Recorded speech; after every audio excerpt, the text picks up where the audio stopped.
ሄዳል ላልከኝ ምናልባት የተሳሳትንበት ወይም ትምህርት ላይ እናወራበትን ምናልባት በዚህ በለኝና እሱ ጋር ላንሳልህና እኔም ወደ እሱ ልመጣ ነበር።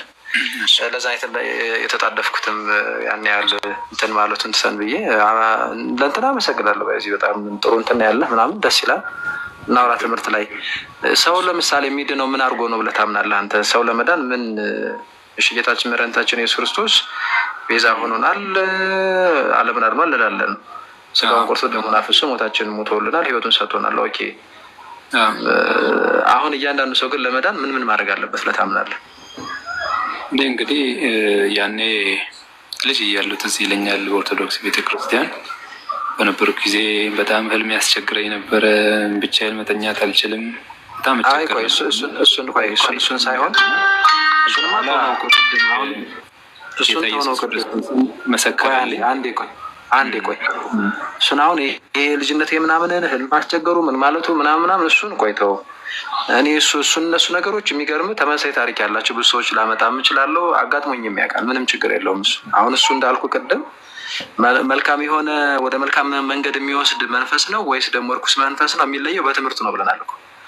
አሁን ላይ ግን አንተ ያለህ እምነት ወሳኝነት አለ። ያኔ ህፃን ነህ። ሰዎች የሆነ ነገር አሉ፣ ህልምም የሆነች ዝም ብለህ አለምክ ምናምን በቃ ብቻ ሄድክ አንተ ወደዛ። ግን እሱ አይደለም ህልሙ። እያንዳንዱ ትንቢትም ከሆነ የተነገረ የተባለው ትንቢቱ የሆነ ነገርም ከሆነ ያ ነገር በሙሉ በክርስቶስ ወንጌል መመዘን አለበት አይደል እንጂ ቃሉን ሽሮ ሊሆን አይችልም። አሁን ጥያቄ ለምሳሌ ማናችንም ብንሆን መዳን ነው የምንፈልገው አይደል?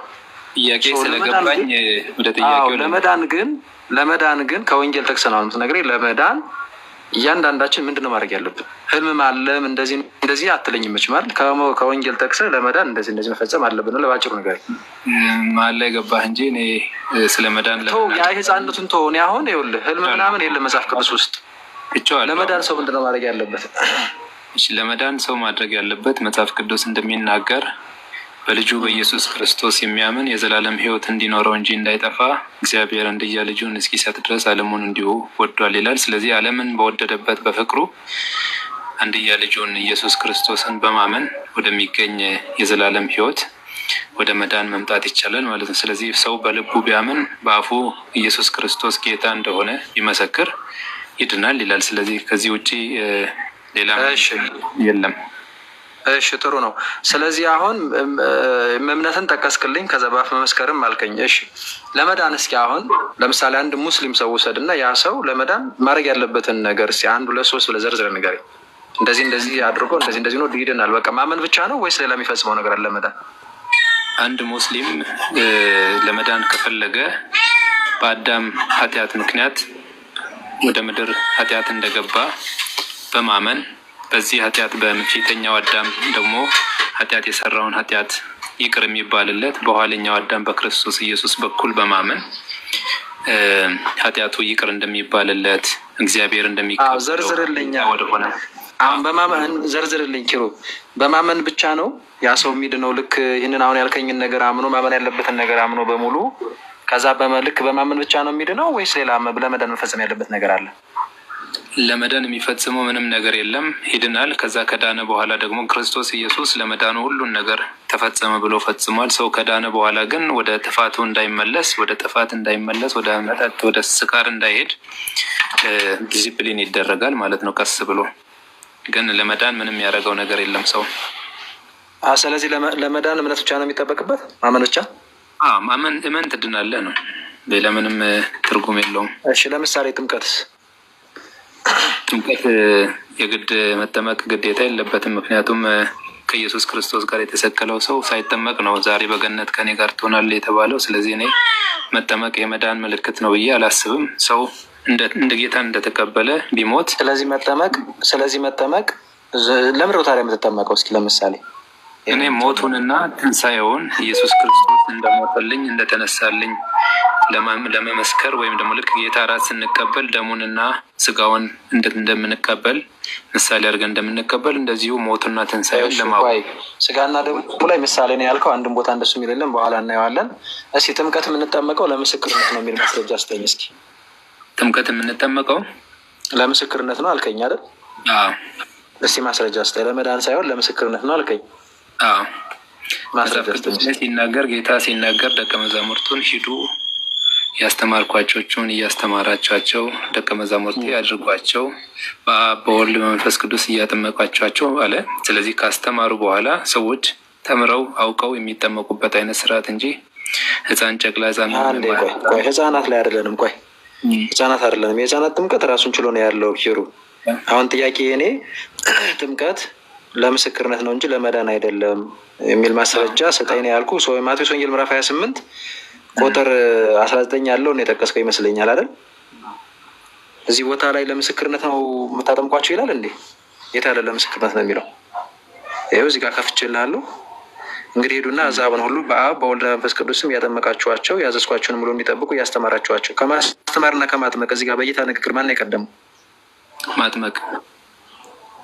ቅድም አንተ ግን ገልብጠው ነበር አስተምሮ ከዛ በኋላ ማጥመቅ እንጂ ምናምን አልከኝ። ግን እዚህ ጋር እንዲያውም አጥምቆ ከዛ ማስተማር በንግግር ከሆነ አንዴ ቆይ፣ በንግግሩ ከሆነ ቀጥታ ማጥመቅ አንዴ ኪሩብ ቆይ አትደረበ አንዴ። እሺ ማጥመቅ ማስተማር፣ እሺ እንዲጠብቁ ያስተማራቸው ደቀ መዛሙርት አድርጓቸው ይላል። የት አለ ለምስክርነት አጥምቋቸው የሚለው? በሀሳብ ደረጃ የለም። ሀሳብ ደረጃ አለ። የት አለ ለምስክርነት ይላል? ወንድም እያንዳንዱ ንግግር በቃላት ሀሳቡን አሳየኛ። አሁን እኮ ቃሉ የለም፣ ቃሉ ስለሌለ ነው በእንትን ደረጃም የለም ያልኩህ እኮ። ከዛ አለ አልከኝ። የት ጋር ነው ያለው? አለ እንደዚህ የሚል አለ። እኔ ቃሉ አለ አላልኩህም። ለምስክርነት ነው የሚጠመቀው ነው ያልኩህ እንጂ ቃሉ አለ አላልኩህም። ቆይ ሀሳቡ ራሱ አለ ወይ? ሀሳቡ እዚህ ጋር አጥምቁ ይላል። ሰዎች አጥምቁ ይላል። አጥምቃችሁ ምን አድርጓቸው? ደቀ መዛሙርት አድርጓቸው ይላል እንጂ ለምስክርነት አጥምቋቸው ይላል። እንደዛ የሚል ሀሳብ አሉ? የለም። በቃ እሱ ጋር እንተማመን እና ደቀ መዝሙር ማድረግ ማለት ምን ማለት ነው? አንዴ ቆይ፣ ደቀ መዝሙር ማድረግ ማለት ምን ማለት ነው? ደቀ መዝሙር ማድረግ ማለት ክርስቶስ ኢየሱስ ያስተማረውን ትምህርት መማር፣ የእሱን ሕይወት መከተልና እያጠመቃችሁ ያዘዝኳችሁን እንዲጠብቁ ያስተማራችሁ ደቀ መዛሙርት አድርጓቸው ይላል። ደቀ መዛሙርት ማለት ምን ማለት ነው? የክርስቶስ ደቀ መዝሙር ነው አንድ ሰው ሲባል ምን ማለት ነው? ክርስቶስን ሕይወት የሚከተልና እምነት ትምህርቱን የሚቀበል ሕይወቱን የሚኖር የክርስቶስ ማለት ነው አይደል? ክርስቲያን ማለት ነው ባጭሩ። ስለዚህ ደቀ መዛሙርት አድርጓቸው ማለት ክርስቲያን አድርጓቸው ማለት ነው አይደል? ደቀ መዛሙርት አድርጓቸው ማለት ክርስቲያን አድርጓቸው ማለት ነው አይደል? ክርስቲያን አድርጓቸው የሚባለው ስም ሌላ ከእንትን ጋር ምንም ግንኙነት የለውም። ደቀ መዝሙር አድርጓቸው ልጠቅስልህ እችላለሁ። ባይዜ ደቀ መዛሙርቱ አንዴ ደቀ መዛሙርቱ ናቸው አለ ክርስቲያን የተባሉት ለመጀመሪያ ጊዜ በአንጾኪያ የሐዋርያት ሥራ ምዕራፍ 11 ቁጥር 26 ላይ ክርስቲያን ሰዎች አሏቸው። ደቀ መዛሙርት አድርጓቸው ማለት አሕዛብን ሁሉ በአብ በወልድ በመንፈስ ቅዱስ ስም አጥምቃችሁ ደቀ መዛሙርት አድርጓቸው ማለት ያጠመቃችሁ ያስተማራችሁ ማለት ክርስቲያን አድርጓቸው ማለት ነው አይደል? ከዚህ ተለያሉ? ይለያል። ያላመኑትን ሰዎች አሳምነው አጥምቀው ደቀ መዛሙርት አደረጓቸው ማለት አንዴ ቆይ፣ የክርስቶስ ማድረግ ክርስቲያን ማድረግ ነው አይደለም? ቅድም እኮ ነው ብላኝ ነበር። እኔ ወንድሜ አሁን ክርስቲያን ማድረግ የሚለው ስም የተሰጠው ከውጭ ስለሆነ ሙሉ ኮንቴክስቱን ስለማይገልጽ እኔ ደቀ መዝሙር ማድረግ ማለት ምን ማለት ነው ንገረኝ። ክርስቶስን መከተል፣ የክርስቶስን አስተምህሮ መቀበልና እኮ ነው። እና ክርስቲያን ማለት ክርስቶስን የሚከተል ነው አይደለም?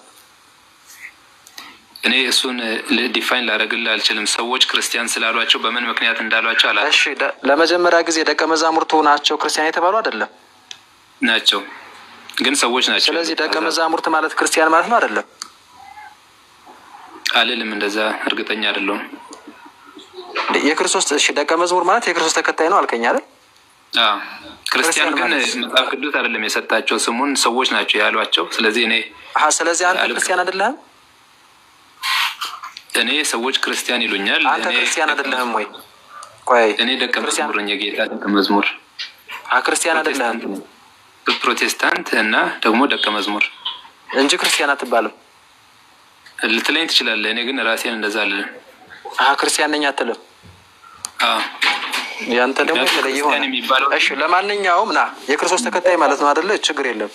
ደቀ መዝሙር ማለት የክርስቶስ ተከታይ ነው። አንዴ ቆይ። ስለዚህ ደቀ መዝሙር ማለት የክርስቶስ ተከታይ ነው። ስለዚህ ሰው የክርስቶስ ተከታይ የሚሆነው በአብ በወልድ በመንፈስ ቅዱስ ከተጠመቀ በኋላ ነው ወይስ ከመጠመቁ በፊት? ሳይጠመቅም ተጠምቆም። እሺ ሳይጠመቅ የሚል አሳየኝ። እያጠመቃችሁ ደቀ መዛሙርት አድርጓቸው ይላል ወይስ ደቀ መዛሙርት አድርጓቸው አጥምቋቸው ይላል? ይኸውልህ አሁን ደቀ መዝሙር እኔ በእኔ ፕሮቴስታንት ሃይማኖት ቆይ እዚህ ጋር ሳይሆንም ሲሆንም ለምን ትለኛለህ? ቃሉ ይናገር። አሁን ያንተን አይደለም ባይዞ የጠየቅኩት፣ እዚህ ጋር ቃሉን ነው እያየን ያለ ነው። ስለ ቃሉ ስናወራ እኔ እንደው በፕሮቴስታንት ምናምን እንድትለኝ አልፈልግም። ምክንያቱም ፕሮቴስታንት የተሳሳተ ትምህርት እንዳለው ስለማቅ ስህተቱ ስህተት ነው። እዚህ ጋር ግን ቃሉን እኔና የተሳሳትከው ነገር ካለ እኮ እንድታረም ነው። እኔ ስናገር መሀል ስለምትገባ እኔ ላቋርጥ። እየገባሁ አይደለም። እዚህ ጋር እያጠመቃችሁ እያጠመቃችሁ ደቀ መዛሙርት አድርጓቸው ይላል ወይስ ደቀ መዛሙርት አድርጋችሁ አጥምቋቸው ይላል? እያጠመቋቸው ደቀ መዝሙር አድርጓቸው ይላል። እሺ፣ ስለዚህ መጠመቅ ነው የሚቀድመው ወይስ ደቀ መዝሙር መሆን? በንግግሩ መሰረት እኔ ወደዚህ ፊት ስለተጻፈ ነው ወደኋላ ስለተጻፈ ይሄ ይቀድማል ይሄ ይከተላል ልልህ አልችልም። እንዴ እያጠመቃችሁ ነው ደቀ መዛሙርት የምታደርጓቸው እያለ ነው አይደለም ይላል። ስለዚህ መጠመቅ አይቀድምም? ቅድሚያ ነው የሚል የለም። ምክንያቱም ሰው ምን ሆነ ነው ኪሩብ? እንዴ አንተ የህፃን ጨዋታ እናድርገው እንጂ ተው በቃ ይህንን እንለፈው። አይ ለምን መሰለህ እኔ ከዚህ በላይ እንጥልል ስለማልችል እና እዚህ ጋር ቀደም በጥምቀት አይዳንም በማመን ብቻ ነው የሚዳነው ብላኝ ነበር። እስቲ በማመን ብቻ እንደሚዳን አንዴ በማመን ብቻ እንደሚዳን እስቲ ማስረጃ ልሰጥ ይችላል? በማመን ብቻ እንደሚዳን ስጠኝ። ያመነና የተጠመቀ ይድናል፣ ያላመነ ግን ይፈረድበታል ይላል። ስለዚህ ያለማመን ነው ፍርድ የሚያመጣው እንጂ ያለመጠመቅ አይደለም። እሺ አንድ ሰው ወንጌል ሰማ አይደል? ወንጌል ሰምቶ ካላመነ ይድናል? ካላመነ አይድንም። በቃ ይሄን የተናገረው ግን ለመዳን ምን ማድረግ አለበት አለ? አንብበው። ምን አለ ለመዳን? ስለዚህ የሚድነው ያመነና የተጠመቀ ነው ወይስ ያመነ ብቻ? ወደ ታች ወረድ ብለህ አንብበው። ያላመነ ግን መለስን። እሱን ቆይ ኪሩብ ይሄንን መልሰናል። እሱን ካላመነ በቃ ይፈረድበታል ወይም አይድንም፣ ጨርሰናል። ስለዚህ አትምጣው ወታች። ለመዳን ግን ይድናል ግን የተባለው ሰው ምን የፈጸመ ነው? ያመነ ብቻ ወይስ የተጠመቀ? ያመነ የተጠመቀ። ስለዚህ ያመነና የተጠመቀ ነው የሚድነው ብለህ ለምን አታምንም? እኔ ሳያምኑ ደግሞ ቆይ ወደዛ እንመጣለን። ባይዚ ችግር የለም እኔ እመልስልሃለሁ። ቃሉን ይኸውልህ ትልቁን ተልእኮ እየሰጠ ነው ጌታ ያለው እዚህ ጋር ኪሩብ። አንድ ሰው ወንጌል ሰምቶ ካላመነ በቃ ምንም ጥርጥር የለውም ይፈረድበታል። እሱን የተናገረው። ስለዚህ እዚህ ጋር ጨረስን በቃ። ወንጌል ሰምተህ አላምንም ካልክ አትድንም። ይህ ምንም ሰው ካላመነ ምክንያቱም ካመነ ነው የሚድነው እንጂ ካላመነ ሊድን አይችልም። ግን ይድናል የተባለው ሰው ግን በአንድ ቃል ነው የተቀመጠው። ያመነ ብቻ ግን አይደለም፣ አምኖ መጠመቅ አለበት። ማመን መጠመቅ ከዛ ነው የምትድነው። አንተ ጋር ግን ያለው ትምህርት ታምናለህ፣ ይችን እዚህ ጋር ታመጣትና ቃሉን ታጠምሙትና ይቅርታ እንግዲህ ለንግግር ያው ምንም ማድረግ ስለማልችል ነው በሌላነቱ ስድብኝ እዚህ ጋር ታደረጉትና ያመነ ይድናል ከዛ ይጠመቃል ነው የምትሉት። ቅድም እኮ እኔ የጠቀስኩልህ አንተ ይሄን እንደምትጠቅሰው ቅድም የጠቀስኩልህ በጌታ ብታምን ቅድም የጠቀስክልኝም ቃሉን እንትን ስላላለ እንጂ አንተን አይደለም የሚደግፈው። ስለዚህ ቅድሙን ቆይ ከፈለግ እንመለስበታለን። የቅድሙ አንተን አይደግፍም። በኋላ ላስረዳ እችላለሁ። እዚህ ጋር አሁን ማመንና መጠመቅ ይላል ወይስ ማመን ብቻ ለመዳን? ማመንና መጠመቅ ይላል። ሌላ ቦታ ደግሞ ያመነ ይላል። እስቲ ያመነ ብቻ የሚል አሳየኝ። ያመነማ ይድናል። አሁን ግን ያመነ ብቻ የሚል አሳየኝ። ያመነ ይድናል ማለት ለመዳን እምነት ያስፈልጋል ማለት ነው በነገራችን ላይ እንጂ በእምነቱ ብቻ ይድናል ማለት አይደለም። ተረተኛ ለምሳሌ ቆይ አንዴ እዚህ ክፍል ላይ ይድናል የተባለው ሰው ያመነና የተጠመቀ መሆን ተግባባን አይደለ? ስለዚህ ይህንን ክፍል አንዴ ፕሊዝ እንዴ ግዴታ ካልሆነ ይናገራል እንዴ ጌታ? ግዴታ ካልሆነ ያመነና የተጠመቀ ነው የሚድነው ይላል። ምክንያቱም ያመነ ይድናል ብሎ ሌላ ቦታ ስላለ እዛም ያመነ ይድናል ማለት ያመነ ብቻ ይድናል ማለት ነው። እኔ አሁን እዛ ጋር ያመነ ብቻ ይድናል ብሎ እሱ ስለጻፈ ቆይ አንዴ መልስልኝ፣ ስመኝ። ያመነ ብቻ ይድናል የሚል አለ?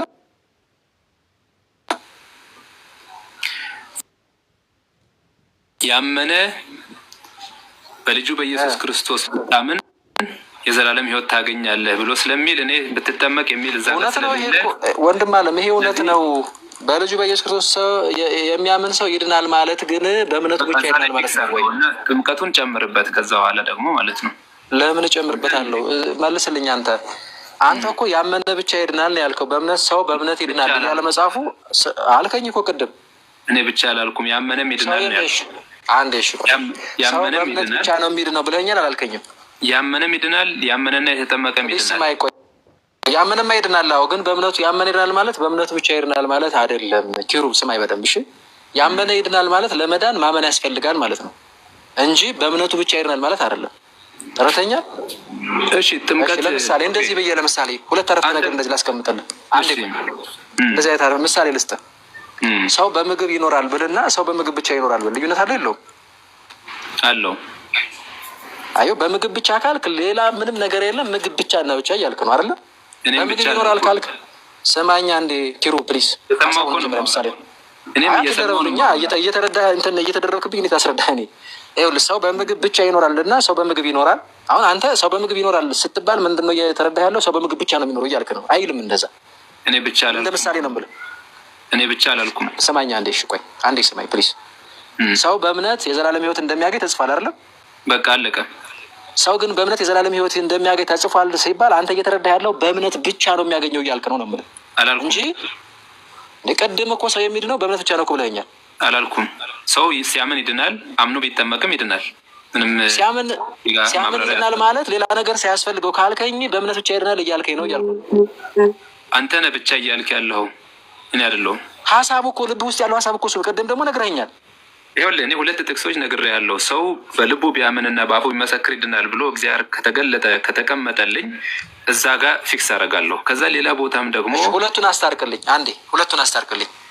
ሰው በኢየሱስ ክርስቶስ ሰው ሲያምን የዘላለም ሕይወት ያገኛል የሚልና ልክ ወይም ደግሞ በእርሱ የሚያምን የዘላለም ሕይወት ሲያምን ብሎ ቅጽበት ሳይሆን በእርሱ የሚያምን የዘላለም ሕይወት አለው ይላል። ያመና ይጠመቀ ይድናል ይላል። ሁለቱን አስታርቅልኝ። ምን ማለት ነው? ሁለቱ ሲታረቁ በክርስቶስ ያመነ ይድናል፣ በክርስቶስ ያመነና ይድናል። ያመነ ይድናል፣ ያመነና የተጠመቀም ይድናል ነው። ስለዚህ ለመዳን የሚያስፈልገው ነገር ብለህ እዚህ ጋር ስትወስድ እንደተማረ ሰው ማመንና መጠመቅ ብለህ ነው የምትወስደው ወይስ እምነት ብቻ ብለህ ነው የምትወስደው? ማመንና መጠመቅም ሁለቱም። ጎበዝ ተግባብተናል እኮ ኪሩ። ቅድም ግን እምነት ብቻ ነው ያልከኝ። ኖ እኔ ብቻ አንተ ነህ ብቻ እያልክ ያለው። ኖ ቅድም ይኸውልህ ሰው የሚድነው አልከኝ። አትካድ ላይ ሪከርድ ይደረጋል። መዋሸት ምናምን አሁን እዚህ ጋር የሆነ መረታታት ምናምን መጠላለፍ እየተማማር ነው። ኪሩ ፕሊዝ ስማኝ። ግግም ብለህ እንትን ካልከኝማ እየዋሸ ነው እልሃለሁ። ስለዛ ወይ ደግሞ ምናልባት ወይ ትዝ አላለኝም ወይ ደግሞ ብያለሁ እንዲህ ምናምን በለኛ እንዴ። ቅድም እኮ ሰው የሚድነው በእምነት ብቻና ብቻ ነው ወይ ስለ አዎ በምንም ነገር የለም። የሚጠመቀውም ለምስክርነት ነው እንጂ ጥምቀት ከመዳን ጋር ግንኙነት የለውም። በቃ በእምነት ብቻና ብቻ ነው ብለህ ነው እንደውም የተከራከርከኝ። አሁን ጥሩ ነው መረዳትህ። አሁን እኮ ደግሞ ማመንና መጠመቅ ነው አልከኝ። መልካም ነው ተረተኛል። በቃ ልጨምርልህ፣ ለምሳሌ ሌላ ልጨምርልህ እዚህ ጋር ስለተግባባ። አንድ ሰው መቼ ነው የኃጢአት ስርየት የሚያገኘው? ባመነበት ቅጽበት ነው ወይስ አምኖ ሲጠመቅ? ማስረጃ የለኝም። ኦኬ ማስረጃ የለህም። ስለዚህ እኔ ላሳይህ። ራሱ አንድ ሰው ዳነ ሲባል ኪሩብ፣ አንድ ሰው ዳነ ሲባል ከኃጢአቱ ሲታጠብ ኃጢአቱ ይቅር ሲባልለት ኃጢአቱ ሲሰረይለት ነው ወይስ ከነ ኃጢአቱም ገና እያለ ድኗል ይባላል? ኃጢአቱ ሲሰረይለት በኢየሱስ ክርስቶስ ደም በማመኑ ኃጢአቱ ሲሰረይለት። ስለዚህ ደሙ የክርስቶስ ደም ያጥበዋል። ስለዚህ መታጠብ አያስፈልገውም። ቆይ ግድ የለም እሱን ቆይ እንመጣበታለን። መልሰህልኛል። ኃጢአቱ ሲሰረይለት ነው ዳነ የሚባለው አይደለም? አሁን በነገርህ ላይ በሀሳቡ ኃጢአቱ ሲሰረይለት ስለሆነ ዳነ የሚባለው ያመና የተጠመቀ ነው የሚድነው ከሚለው ጋር አንድ የሆነ ነገር መልሰህልኛል። ግን ላሳይህ ቃል በቃል። ለምሳሌ ጳውሎስ መቼ ነው ያመነው? እስኪ ንገረኝ ታሪኩን ባጭር። ጳውሎስ መቼ ነው ያመነው? አለ እንዴ እሱ እግዚአብሔር እንደተገናኘው እና ወደ ላከው እንደሚልከው ተናገረ እንጂ በዚህ ሰዓት አመነ የሚል እንትን የለም። አይ ከሀሳቡ ቃል በቃል የለም። ሀሳቡ እንድትረዳው ነው። አሁን የጠቀስከው የሐዋርያት ሥራ ምዕራፍ 9 ላይ ያለው 19 ሰዎችን ለማሳሰር ሲሄድ መንገድ ላይ ክርስቶስ ተገለጠለት። ከዛ በኋላ ወደዚህ ቦታ ሂድና የእውነትን መንገድ ይነግርሃል፣ እንደዚህም ያስተምርሃል አለው። ሄዶ ወደ ተላከው ሄዶ ብቻ ምዕራፍ 9 ላይ ያለው ብቻ ጌታ ተገለጠለት አለ። ወደ ደማስቆ ያሉ ክርስቲያኖችን ለማሳደድ በደማስቆ መንገድ እየሄደ እያለ ጌታ ተገለጠለት አይደል? እና አንተ ማን ነህ ብሎ በጣም በመገረምና በመደነቅ ውስጥ ሆኖ ጌታ አንተ ባልና ደንግጦ ጌታ ሆይ አለ። መቼም ማለት በጣም ግርማው የሚያስፈራ የሆነ አካል እንደተገለጠለት ገብቶታል። እና አንተ የምታሳደኝ የናዝሬቱ ኢየሱስ ነኝ፣ የመውጊያውን ብረት ዕቃውን በአንተ ይብስብሃል ይለዋል አይደል? ከዛ ጌታ ሆይ ምን ላድርግ ብሎ ይታዘዘዋል። እንግዲህ ጳውሎስ የናዝሬቱ ኢየሱስ ሲባል በጣም በጣም የሚያንዘረዝረው በጣም የሚጠላው በዚህ የተነሳ ክርስቲያኖችን የሚያሳድድ በክርስቶስ የሚጠሩ ክርስቲያኖችን የክርስቶስ የሆኑትን ክርስቲያኖችን የሚያሳድድ የነበረ ሰው ነው። ግን ጌታ ሆይ ምን ላድርግ የናዝሬቱ ኢየሱስ ነኝ ብሎ ሲነግረው አልተቃወመም፣ አልሰደበውም፣ ወይም ሌላ ነገር አላደረገም። ጌታ ሆይ ምን ላድርግ ነው ያለው። ከዛ የምታደርገውን ይነግሩሃል ብሎ ላከው ማለት ነው። ስለዚህ አምኖ ነው የተላከው ሳያምን። አሁን ከዚህ ሀሳብ የምንረዳው ስለማመን እዚህ ጋር ምንም የተገለጠ ነገር የለም። ሀሳቡ ነው እንጂ ኪሩ ሀሳቡ ነው እንጂ ጌታ ሆይ ብሎ ጠራው አልጠራውም? ጌታ ሆይ ሰር ነው እኮ ምንም ጌታ ሆይ የሚባለው ማን እንደሆነ የናዝሬቱን ኢየሱስ ነኝ ሲለው እኮ ነው። የናዝሬቱ ጌታ ሆይ ማለት ነገር ላይ በዚህ ንግግር የናዝሬቱ ኢየሱስ ሆይ ማለት ነው። ጌታ ሆይ ምን ላድርግ ያለው እኮ እኔ የናዝሬቱ ኢየሱስ ነኝ ካለው በኋላ ነው። ያንን የሚጠራውን ስም ጠርቶ ስለዚህ ጌታ ሆይ ምን ላድርግ ደግሞ ታዘዘው ምን ላድርግ ብሎ ከዛ ሄድ የምታደርገውን ይነግሩሃል አለው። ሳያምን የተላከው አላመነበትም በኢየሱስ ክርስቶስ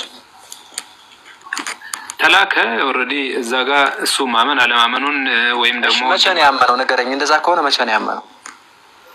ከሄደ በኋላ የሚያደርገውን ነገር ከተነገረው በኋላ ወደዛ ወደ ተላከበት ስፍራ ከሄደ። ለማንኛውም እሺ እንደዚህ እናድርግ፣ ባጭሩ እንጨርሰው። እሺ ይሁን፣ ችግር የለውም። ታይሚንጉ ችግር የለውም። ለጊዜው ለአንተ ውይይት በነገራችን ላይ አምኗል፣ ግን ለጊዜው ታይሚንጉን ግድ የለም እናቆየውና እኔ ግን በጣም ወደ ዋናው ነገር ላመጣህ እኮ ነው። ወደ ዋናው ነገር እንምጣ።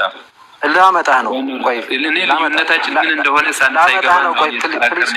ቆይ ፕሊዝ ተረዳይ። ቆይ አታስቁመኝ። ወደ ዋናው ነገር ላመጣህ ነው። እሺ ሄደና ሐናንያን አገኘ አይደለም? የሐዋርያት ሥራ ምዕራፍ 22 ልገልጥልህ ነው። እሱን አሁን ልከፍት ነው። አሁን እሺ ጳውሎስ ከኃጢአቱ የታጠበው ባመነበት ቅጽበት ነው ወይስ ሲጠመቅ ነው? እንታስታውስ ከሆነ እኔ የተጠመቀበት ስፍራ አላስታውስም። ስለዚህ አንተ የምታምነው ባመነበት ቅጽበት ነው ከኃጢአቱ የታጠበው ብለህ ነው የምታምነው? በእምነት ብቻ እኔ ክርስቶስ ኢየሱስን የእግዚአብሔር ልጅ እንደሆነ ሲያምንና ደሙ ኃጢአቱን እንደሚያስተሰርይለት ሲያምን ልክ በበጎች ደም ድሮ እንደሚያደርገው ከመጠመቁ በፊት ማለት ነው። ከመጠመቁ በፊት ይድናል። ከመጠመቁ በፊት ይድናል ማለት ከመጠመቁ በፊት ከኃጢአቱ ይታጠባል ነው አንተ የምትለው? በክርስቶስ በማመኑ ዋጋውን ስለከፈለለት ችግር የለውም። ቆይ የሚገርምህ ቅድም ያመና የተጠመቀ ይድናል ከሚለው ጋር አንድ የሆነ ነገር ላሳየ ነው። እሺ የጳውሎስ ራሱ ከኃጢአቱ የታጠበው አንዴ ቆይ ፕሊስ ቆይ ስማኝ ቆይ እስቲ ለምን ነው የምትቸኩለው? ልገልጥልህ ነው እንዴ? ምን ሆነ ነው? እኔ ቸኩያለሁ? እኔ ቸኩላለሁ? ቸኩላል። እግዚአብሔር አሁን ላይ ቸኩላል። ኪሩ እንዴ ምንድነው ልዩነታችን? ምናምን ትላለህ። ላሳየ ነው ልዩነታችንን። ቆይ ይኸው ከልዩነታችንን አሳየንና እዛ ላይ አንዴ ቆይ ጳውሎስ ከኃጢአቱ የታጠበው እና የዳነ ከኃጢአቱ የታጠበው ባመነበት ቅጽበት ነው ሳይጠመቅ በፊት ብለኸኛል አይደለም? እንደዛ አይደለም። ሰው ሳይጠመቅ ኃጢአቱ አይታጠብም። ማስረጃ ይኸው ራሱ ጳውሎስ ይኸው ሐናንያ ምን ይለዋል? ባየውና በሰማው በሰው ሁሉ ፊት ምስክር ትሆንበታለህ። አሁንስ ለምን ትዘገያለህ? 3 ቀን ቆይቷል። ባይዘው መጥቶ እዚህ ደማስቆ ለምን ትዘገያለህ የሚለው ለዛ ነው። ተነሳና ስሙን እየጠራጠመ ከኃጢአትህም ታጠብ። ከኃጢአቱ ነበር ሰው ከኃጢአቱ እንዲታጠብ ምን አድርግ ነው የተባለው? ስሙን እየጠራ ተጠመቅ። ስለዚህ አንድ ሰው ጌታን ስም እየጠራ ካልተጠመቀ ከኃጢአቱ አይታጠብም። ባይዘው የተመልከተ ጌታ ራሱ ተገልጦለት ወደ ራሱ ቤተክርስቲያን የላከው የምታደርገው ይነግሩሃል ብሎ መጥቶ ምን ተነገረው? ተነስተህ ስሙን እየጠራ ተጠመቅ። አየሁ ከራሱ ቤተክርስቲያን እንዲጠመቅ ነው የላከው። ምክንያቱም ሲጠመቅ ነው ከኃጢአቱ የሚታጠበው። ሲጠመቅ ነው ከኃጢአቱ የሚታጠበው ነው ያንተ ዋናው እንትን። አይ ቃሉ ይላል አይልም? ለምን እኔን ትለኛለህ? አንተ ደግሞ ቃሉ ይላል አይልም? በእንግሊዝኛ እሱን አንብበው እስኪ። ይላል አይልም ቃሉ? መጀመሪያ አማርኛውን እንጨርስ። በ16ኛውም በእንግሊዝኛው አንብበው ፕሊስ። ቃሉ ይላል አይልም? እዚህ ጋር እኔ እናየዋለን። ምንም ችግር የለውም። እዚህ ጋር ከኃጢአቱ ትታጠባለህ የተባለው ከኃጢአቱ እንዲታጠብ ነው አይደለም? መጀመሪያ በዚህ እንግሊዝኛው እኮ በቅርብ 16ኛው ክፍለ ዘመን የመጣ እንትን እኮ ነው። ምንም ብርቅና ድንቅ አይደለም። እንግሊዝኛ ትርጓሜው እዚህ ይቀድማል። ከዚህ ይቀድማል። ኧረ እባክህን። እሺ ለማንኛውም ተውና እሱን ክርክር። አሁን ስሙን እየጠራ ተጠመቅ የተባለበት ምክንያት ምንድን ነው? ከኃጢአቱ ሊታጠብ ነው አይደለም? አይደለም እንዴ? አንብበው እስኪ ምን ይላል? ስሙን እየጠራ ተጠመቅ ከዛ ደግሞ ከኃጢአትም ታጠብ የሚለውን እንግሊዘኛውን ቨርዥን ዝም ብለህ አንተ ክፈተው እቀይርልሃለሁ። እኔ በግሪኩ ሚድል እናየው እንችላለን። እዚህ ጋር ግን ቃሉ እዚህ ጋር በተጻፈው አማርኛው ግን ይላል አይልም? ቆይሽ አማርኛው ይላል አይልም? አማርኛው ይላል አይልም? ስንቴ ነው የምትጠይቀኝ? 10 ጊዜ ጠይቀኝ። አማርኛው ይላል አይልም? አይልም እያልከኝ እኮ አይልም እያልኩ ነው። ከኃጢአት ታጠብ የሚለው ማለት ሌላ ሊሆን ይችላል። ስሙን እየጠራ ተጠመቅ አንድ ነገር ነው። ኃጢአት ታጠብ ሌላ ነገር ነው። አንድ ላይ ለምን አገናኘው? ቆያሽ በዚህ እንግሊዘኛው አልፋና ኦሜጋ አታርገው። እሺ ወንድም አለም እየጨነቀልት አለ። ሲያም በምን ይላል? አይ እንደዛ አረከው። ሌላ ደግሞ ማስረጃ ብዙ ሰጣለ። በዚህ ሌላ ነገር ውስጥ እንትን እንዳትል ማለት ቃሉ ላይ ትንሽ እንትን አትበል። ወደዚያ ኪንግ ጄምስ ቨርዥን ነው። አንብብ ምን ይላል? እናንተ የመረጥ ከሆነ የሆነ ድንገት የተሳተ ነገር ካለ እሱን አፕሊኬሽን እንዳሳይ ፈልገ ነው እንዴ? አንብብ ምን ይላል? ምንድነው የሚለው? እንትን ማለት ክብር እየጎደለ ነው። ጥንቃቄ አድርገህ። ምንም አልጎደለብኝም። ምንም አክብሬ ነው እያወራ ያሉት። በዚህ አይቶ አታኩን ተውና አንብበው። ክፈትልኝ እንግሊዘኛውን አልከኝ፣ ስከፍትልህ መልስ ደግሞ እሱ ኬጂቪ ነው ሌላ አምጣልኝ ምናምን እያልክ ነው። ሌላ ምንድነው ማመጣልህ? ስለዚህ አንብብ። እኔ ሌላ አምጣልኝ አላልኩም። አንብበው ምን ይላል? እሺ now why ተርንስት ዛው ይሄ አሁን ይሄ ገባሃል አንተ? ይሄ እንግሊዘኛ ኪንግ ጄምስ ቨርዥን አንተ እኔ አይግባ ግድ የለም። አንብበው። ባፕታይዝድ ይሄውልህ arise and be baptized comma and what and wash away their sins comma calling on the name of the Lord ይላል። ኮማ ይኸውልህ wash their sins ሌላ ነው፣ baptized ሌላ ነው። ኮማውን ይታያል። ቆይ ምን ማለት ነው? ቀይሮታል። ኮማውን አይተኸዋል? ተርጉምልኝ። እንግሊዘኛ ከፈለገ እኔም ለራዳው አይ ተርጉመውና ትገባለህ። ተርጉምልኝ። ኮመን እያለ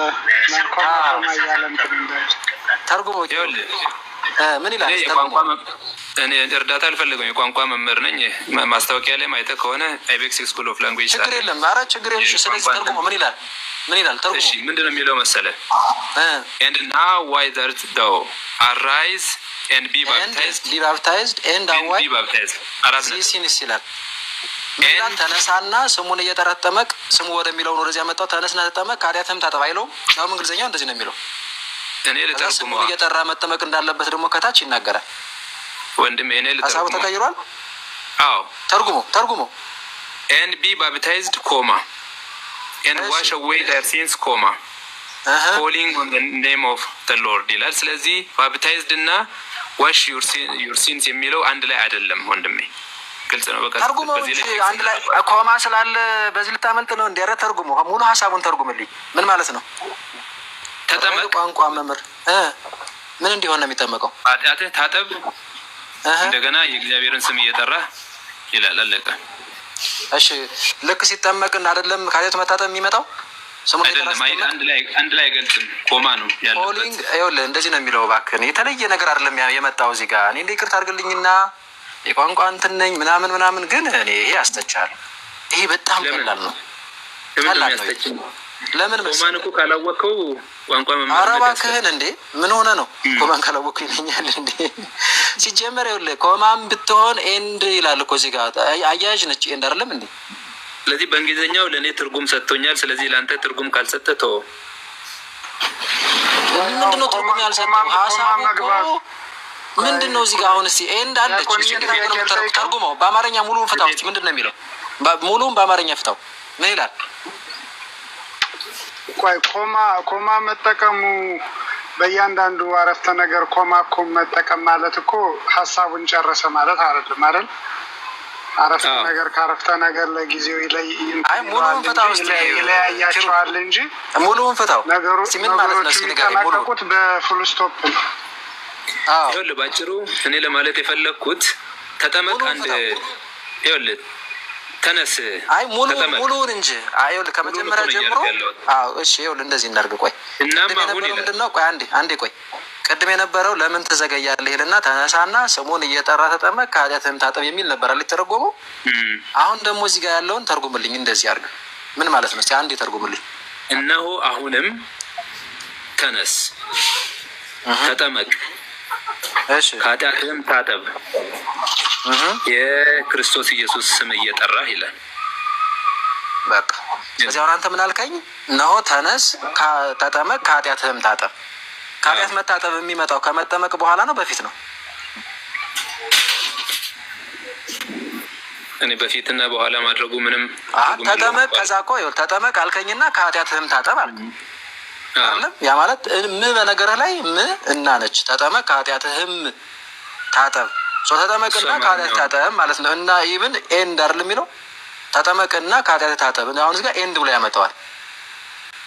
አረፍተ ነገር ስለሆነ ነው ከኃጢአት ታጠብ፣ እንደዛ ነው የጨመረው። አረፍተ ነገር ስለሆነ ነው እንደም ረዘም ያለ አረፍተ ነገር ማለት ተጠመቅና ከኃጢአት ታጠብ። እንደውም ኤንድ እና ነች። ሌላ ላሳይተው። አሁንም እኔ ማምለጫ ኪሩ ፕሊስ፣ እኔ ነፍስ ላይ ያለች አንተ እንዳታመልጥ ራስህ ስሙን እየጠራ ተጠመቅ ከኃጢአትህም ታጠብ። እኔ እስካሁን የትኛውም ጴንጤ ይህንን እንግሊዘኛው ላይ ሄዶ እንደዚህ ድርቅ አላለም። እኔ ቋንቋ አስተማሪ ነኝ ያልክ ግን ስተረጉመው ግን ኦልሞስት አንድ ነው። እኔ ብዙ ለማንኛውም ቆይ ስለማነብ ነው እንደም አይ እሱን ተው እባክህ። እኔ እንደዚህ እንትን ማለቱ ኪሩ ታው ጥሩ አይደለም። እሺ ና ሌላ ክብሩ ነው የሚለው ክብሩ አይደለም። ኤኒዌይ እሺ ክብሩ ይቅርታ፣ ችግር የለም እሱን አስተካክላለሁ። ና እሺ ሌላ ቦታ ልውሰድህ ቶሎ ቶሎ እንትን እንድንል፣ ከዛ ሌሎቹ ሀሳብ ይሰጡናል፣ ችግር የለውም። እሺ ና እዚህ ጋር ልውሰድህና የሐዋርያት ሥራ ምዕራፍ 2 ላይ እስቲ ምን እንደምንለው ደግሞ እዚህ ጋር አላውቅም። እንዲህ ይላል ክብሩ እንግዲህ እናንተ የሰቀላችሁትን ኢየሱስን እግዚአብሔር ጌታም ክርስቶስም እንዳደረገው የእስራኤል ወገን በእርግጥ ይወኪልና አሁን እዚህ ጋር በባለ 50 እነ ቅዱስ ጴጥሮስ ቅዱሳን ሐዋርያት በዛ በኢየሩሳሌም የሚኖሩ የነበሩ ሰዎችን አይሁድን ማለት ነው እየሰበኩ ነው። ቀደም ተልከው የለ ያመና የተጠመቀ ነው ምንድነው ሄዱ ተብለው ከዛው ነው የጀመሩት። ስለዚህ መጀመሪያ ስብከታቸው ነው በአደባባይ ሰው እና እንደዚህ ሲሰብኳቸው ስለ ጌትነቱ አምላክነቱ ቅድምናው ጌታ ጌታ የሚለውን ጌታዬ አብ ጌታዬ ወልድን ማለት ነው። ነገራችን ላይ ይሄ ጌታ ጌታ እንጂ እሱን ነገር ተርጉመው አስነገሯቸው ማለት እያስተማሯቸው ነው። እዚህ ጋር ቅድም ያነበብን እናንተ የሰቀላችሁትን ይላል። እዚህ ጋር ካየኸው ሰቃዮች ናቸው። ከዛ ይህንን በሰሙ ጊዜ ምኑን ወንጌሉን ይህንን በሰሙ ጊዜ ልባቸው ተነካ። ጴጥሮስና ሌሎችንም ሐዋርያት ወንድሞች የምናደርግ አሏቸው ይላል። ተመሳሳይ ነገር ነው ከቅድሙ ከጳውሎስ ጋር ኦልሞስት ሀሳቡ ጋር ሄደ። እኔ ቦታውን ስለማውቀው አንተ ማለት የፈለከው አንዴ ቆይ ፕሊስ ታገሰኝ። ለምን የምቸኩለው?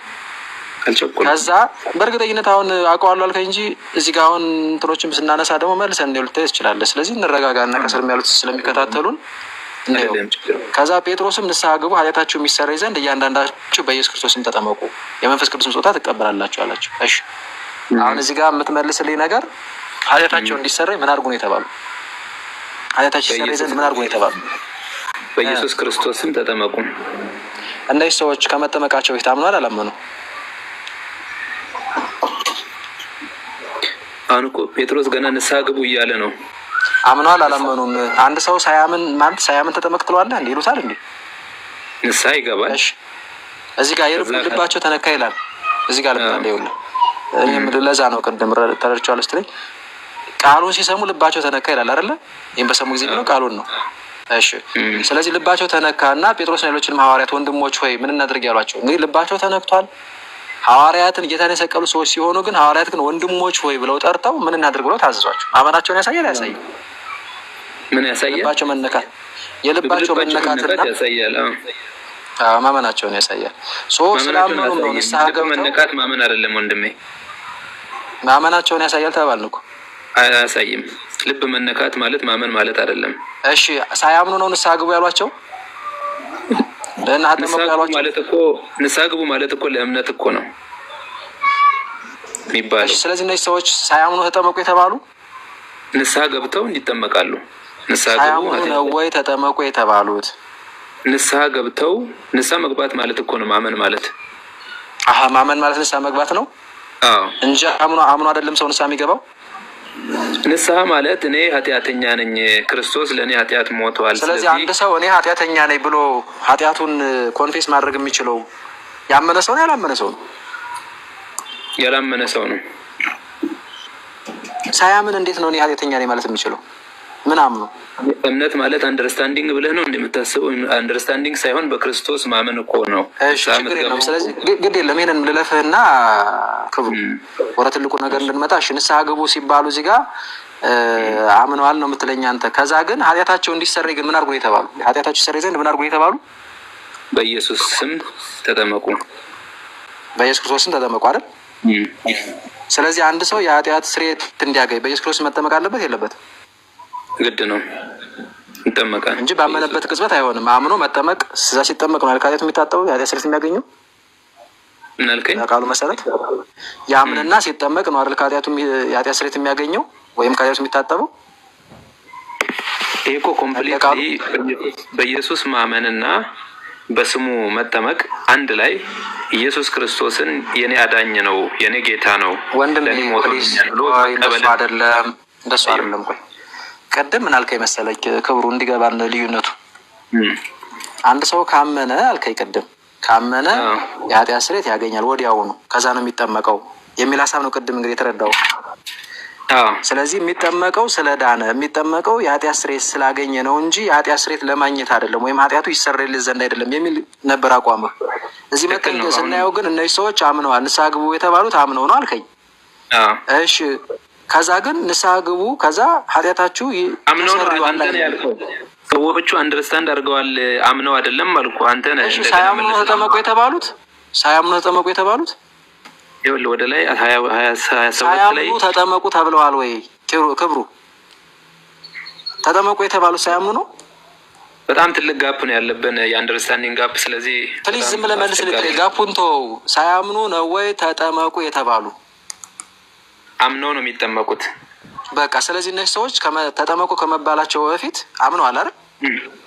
ንስሐ ግቡ አንድ ላይ እኮ ነው ይሄ። አንዴ ስማኝ ቆይ ያላመነን ሰው ተጠመቅ ሳይሆን የምትለው እመን ነው የምትለው አይደለ? አይደለ ክብሩ? እመን አይደለም የምትለው ንስሐ ግባ። ያላመነን ሰው ንስሐ ግባ እሺ ንስሐ ግባ ትለዋለህ። ከዛስ ካመነ ተጠመቅ ነው የምትለው ወይስ ደግሞ ምን ነው የምትለው? ያምናል ከዛ በኋላ አምኖ ደግሞ ይጠመቃል። ስለዚህ እነዚህ ሰዎች ኃጢአታችሁ ይሰረይ ዘንድ ንስሐ ግቡ ወይም እመኑ ነው የተባሉ ወይስ ተጠመቁ ነው የተባሉ? ኃጢአታቸው ይሰረይ ዘንድ ኢየሱስ ክርስቶስን ማመን በቂ ነው። የልጁ የኢየሱስ ክርስቶስ እኔ አንተን እንትን አይደለም ይቅርታ አድርግልኝ ክብሩ ለንግግር የአንተን ተረት አይደለም። እዚህ ጋር ያለውን ቃሉን አንብበው እንዴ። ቃሉ እያለ ለምንድነው የራስህን ሀሳብ የምትናገረው? ወንድም የተረት ማቆሪያ እኮ የምታወራው እዚህ ጋር ያለውን ቃል ለምን እንትን አትልም? እግዚአብሔርን በጣም ትዕግስት ታስጨርሳለህ። ቃሉን እዚህ ጋር ለምን አታወራም? ተረት ማን ጋር ነው ብዙ ያለው? እኔ ጋር ነው እንዴ? እዚህ ጋር መልሳው ተረት እያወራ ነው። እዚህ ጋር ቃሉን አንብበው እስቲ። እኔ ተረት የለኝም ወንድሜ። ተረት ያለው ተረት ላይ እያወራ ያለው ለምሳሌ ምን አይነት ተረት ነገርከኝ መሰለህ? እዚህ ጋር ቃሉን እያሳየው ማለት ነው። ስማኝ ቃሉን ስማኝ ፕሊዝ አንዴ ስማኝ ዝም ብለህ እባክህ። ይኸውልህ ለሚዩት አድርጌያለሁ ይቅርታ። አሁን እዚህ ጋር ምንድን ነው ያልከው አንተ? ገለበትከው።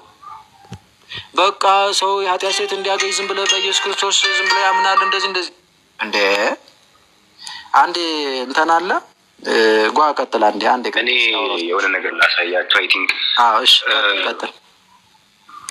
ኪሩብ ነው። ኦገስቲን ታውቀዋለህ እንዴ? ክብሩ ነው መሰለኝ። እሺ ሶሪ። እሺ ክብሩ ኦገስቲን ታውቀዋለህ?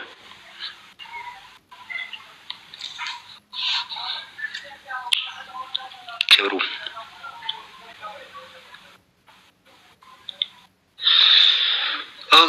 ኦገስቲን እያላችሁ ብዙ ጊዜ ትመካላችሁ እና ኦገስቲን ታውቀው ይሆን? አንዴ እስቲ ነገ ኮንፌስ አድርገልኝ እስቲ።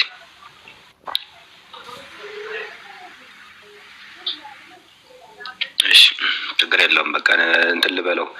እሱ አላመኑም አለ፣ ግን ኦገስቲን ምን ይላል? ብዙ ጊዜ ኦገስቲን ስለሚሉ ማለት ነው። ኦገስቲን ሚዩት መሆኑን አላወቀ እንዳይሆን ኦኬ። እሺ ሜቢ ኢንቪቴሽን ላክለት። ያው ኢንቪት አድርጌልሃለሁ። አክሴፕት አድርገው። ኦገስቲን ምን ይላል? የገደሉት ሰዎች ክርስቶስን የገደሉት ሰዎች ምን ሆኑ ይለናል።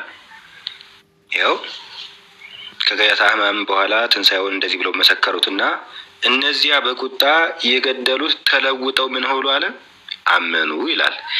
የትኛውን ክፍል እንትን ሲል ነው ሲተረጉም ነው ኦገስቲን የተናገረው? የሐዋርያት ሥራ አክትስ ሁለተኛው ምዕራፍ ስንተኛውን ቁጥር 37ን ምን አለ? አመኑ ይላል።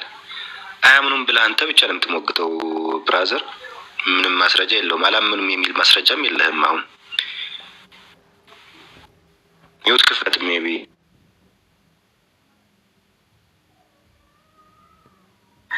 ክብሩ ሚውት ነሽ። ቅድም ሚውት አድርጌ ነው ይቅርታ። ማይክን አንሳት፣ ማይኳን ንቃት። ክብሩ ስለኛ እንዳለ አይመስለኝም።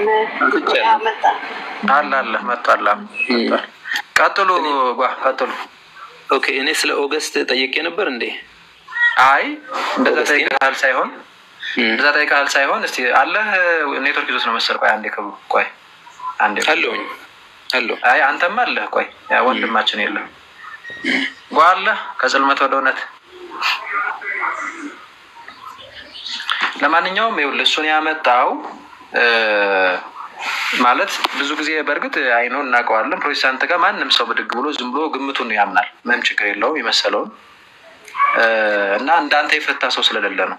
ገብቷል። እና ይጠቀሳል ብዙ ጊዜ በእናንተ እንትኖች ዘንድ ኦገስቲንን ስለሚጠቅሱ እሱን መጥቀሱ ነው ወንድማችን።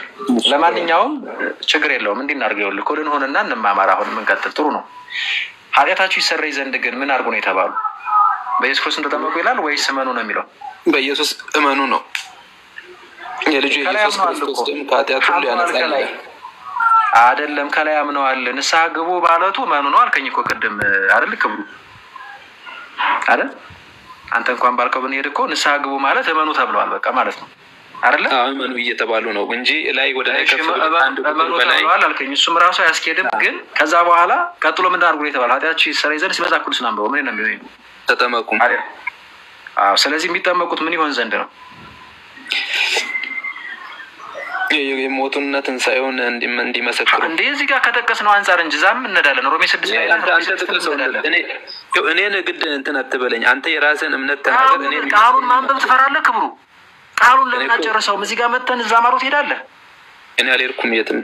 ስለዚህ ታዲያ ለምንድን ነው ሮሜ 6 ላይ ለምን ትሄዳለህ? እየጠየኩ ያለሁት የሐዋርያት ሥራ ምዕራፍ 2 ቁጥር 38 ላይ ሆኜ አንተ የምትሄደው ሮሜ 6። ስለዚህ ኃጢአታችሁ ይሰረይ ዘንድ ተጠመቁ ይላል አልከኝ አይደለ? አዎ። ስለዚህ ሲጠመቁን የኃጢአት ስርየት የሚያገኙት ይላል አይልም? በሌላ ቃል እኔ እንደዛ እንደርሳንድ ምንድን ነው የሚለው? ንስሐ ግቡ የሚለው ንስሐ ሲገቡና ጌታ ኢየሱስ ክርስቶስን ሲቀበሉ ኃጢአታቸው ይቅር ይባላል። ከዛ ደግሞ ሲጠመቁ መጽሐፍ ቅዱስን ታሻሽለዋለህ? ክብሩ እኔ አላሻሻልኩም። ከሌሎች ጋር ኃጢአታችሁ ይሰረይ ዘንድ ተጠመቁ ማለት ታዲያ ምን ማለት ነው? ኃጢአታችሁ ይሰረይ ዘንድ ተጠመቁ ማለት ኦልሬዲ ንስሐ ገቡ በኋላ ሰዎች ኃጢአታችሁ ይሰረይ ዘንድ እያንዳንዳችሁ በኢየሱስ ክርስቶስ ስም ተጠመቁ ነው የሚለው። ይሄ ውሃም አይጠቅስም እዚህ ጋር። እኔ አንዴ ውሃ አይጠቅስም አንዴ እንደዚህ ማለት አይደለም ምናምን፣ እሱን ተወውና ጥምቀት ነው። እሱን በኋላ ልናየው እንችላለን። እዚህ ጋር ልባቸው ተነክቷል፣ ንስሐ ግቡ ተብለዋል፣ አምነዋል። እነዚህ ያመኑ ሰዎች ኃጢአታቸው ይሰረይ ዘንድ ተጠመቁ ተብለዋል አልተባሉ? ኃጢአታችሁ ይሰረይ ዘንድ እያንዳንዳችሁ በኢየሱስ ስም ተጠመቁ። እያንዳንዳቸው በኢየሱስ ክርስቶስ ስም ተጠመቁ የተባሉበት ምክንያት ኃጢአታችሁ ይሰረይ ዘንድ ነው አይደለም? እኔ እኮ እሱን ነው ሪሌት የማላረገው። አንተ ነሱን ግዴታ ቃሉን አትቀበልም። አትቀበለውም ቃሉን። ስለዚህ የራስህን ቃል ነው የምትቀበለው። በቃ በዚህ እንጨርስና ሮሜ 6 ላይ ልውሰድ። ብዙ ጊዜ የጠቀስከው ስለሆነ አንድ ጥያቄ ልጠይቅህ። አንድ ጥያቄ ልጠይቅህ። አንድ ሰው ከጌታ ጋር አንድ ሳይሆን ከጌታ ጋርም ሞቶ ሳይቀበር ከሞቱ ጋር አንድ ሳይሆን ድኗል ማለት ይቻላል? አዎ። ከጌታ ጋር አንድ ሳይሆን ከሞቱና ከትንሳኤው ጋር አንድ ሳይሆን ድኗል ማለት ይቻላል? አዎ። ክርስቶስንም ሳይለብስ ድኗል ማለት ይቻላል? እንዴት በለኝ። አሁን እኮ እኔ አዎ ስል እንዴት ድኗል ማለት ይቻላል ወይ? ክርስቶስንም ሳይለብስ ከሞቱም ጋር ከጌታም ጋር አንድ ሳይሆን ድኗል ይባላል? ከኢየሱስ ክርስቶስ ጋር አንድ የሚሆነው እኮ በልጁ በኢየሱስ ክርስቶስ በማመኑ ነው የእግዚአብሔር ልጅ የሚሆነው። ስለዚህ አንተ በማመኑ ከሆነ አንድ የሚሆነው ሰው ሳያምን ይድናል እያልከኝ ነው አይደል? ሳያምን ለምን ይድናል? አልከኝ እኮ አሁን አንተ ለምን ምን አልከኝ መሰለህ? እኔ ምን ብዬ ነው የጠየቁ? ወይ ደግሞ ጥያቄን አልተረዳውም ክብሩ ጥያቄን አልተረዳውም። እንዳብራራ ጊዜ ስጠኝ። ከዛ ጥያቄ እሰጥሃለሁ። አይ አጭር ስላደረግነው ነው እሰጥሃለሁ። ባይዚ ምንም ችግር የለውም እሰጥሃለሁ። አንዴ ስማኝና እስቲ ስማኝና እዛ ደግሞ የኔን እምነት በጥምቀት ላይ ያለኝ የኔን እምነት ደግሞ ሼር አደርጋለሁ። ቆይ አንዴ ፕሊስ። መጀመሪያ መቼ ነው ማስረጃዎችን አውጥቼ ጨረስኩኝ? ጠያቂን ያደለሁኝ ኑና እንጠያየቅ እንማማር እያስገባሁት። ከዛ ደግሞ አስፈላጊ ከሆነ ችግር የለም ታወራለህ እኮ መልካም ታወራለህ። እንደዛ እንደመድመዋለን። ጥያቄ ግን በደንብ ስማኝ። ከጌታ ጋር አንድ ያልሆነ ሰው ራሱ ጌታን ያለበሰ ሰው ከሞቱና ከትንሳኤው ጋር አንድ ያልሆነ ሰው የዳነ ነው ያልዳነ ሰው? ምን ድገመው እስኪ። ኦኬ ጥያቄን አይ ቲንክ በደንብ እንድትረዳው አሁን እንድርገምልህ። በደንብ ስማኝ። ከጌታ ጋር አንድ ያልሆነ ሰው ወይም ጌታን ያለበሰ ሰው ወይም ከሞቱና ከትንሳኤው ጋር ከጌታ ሞትና ትንሳኤ ጋር ማለት ነው አንድ ያልሆነ ሰው ይሄ ሰው የዳነ ነው ያልዳነ? ያልዳነ ነው። ያልዳነ ነው። ምክንያቱም ከጌታ ጋር አንድ ካልሆነ አንድነት የለውም። ከሞቱና ከትንሳኤው ጋር አንድ ካልሆነ አሮጌ ነው፣ ወይም ክርስቶስን ካለበሰው አሮጌ ነው። ስለዚህ ያልዳነ ነው አይደለ? እንስማማለን። እሺ አሁን ከጌታ ጋር አንድ የምንሆነው መቼ ነው? ባመንበት ቅጽበት ነው ወይስ ስንጠመቅ? ማመን የምትለው ምንድን ነው? አንተ ማመንበት ብለህ በጣም ደጋግመህ ስላወራህ ማመን ምንድን ነው?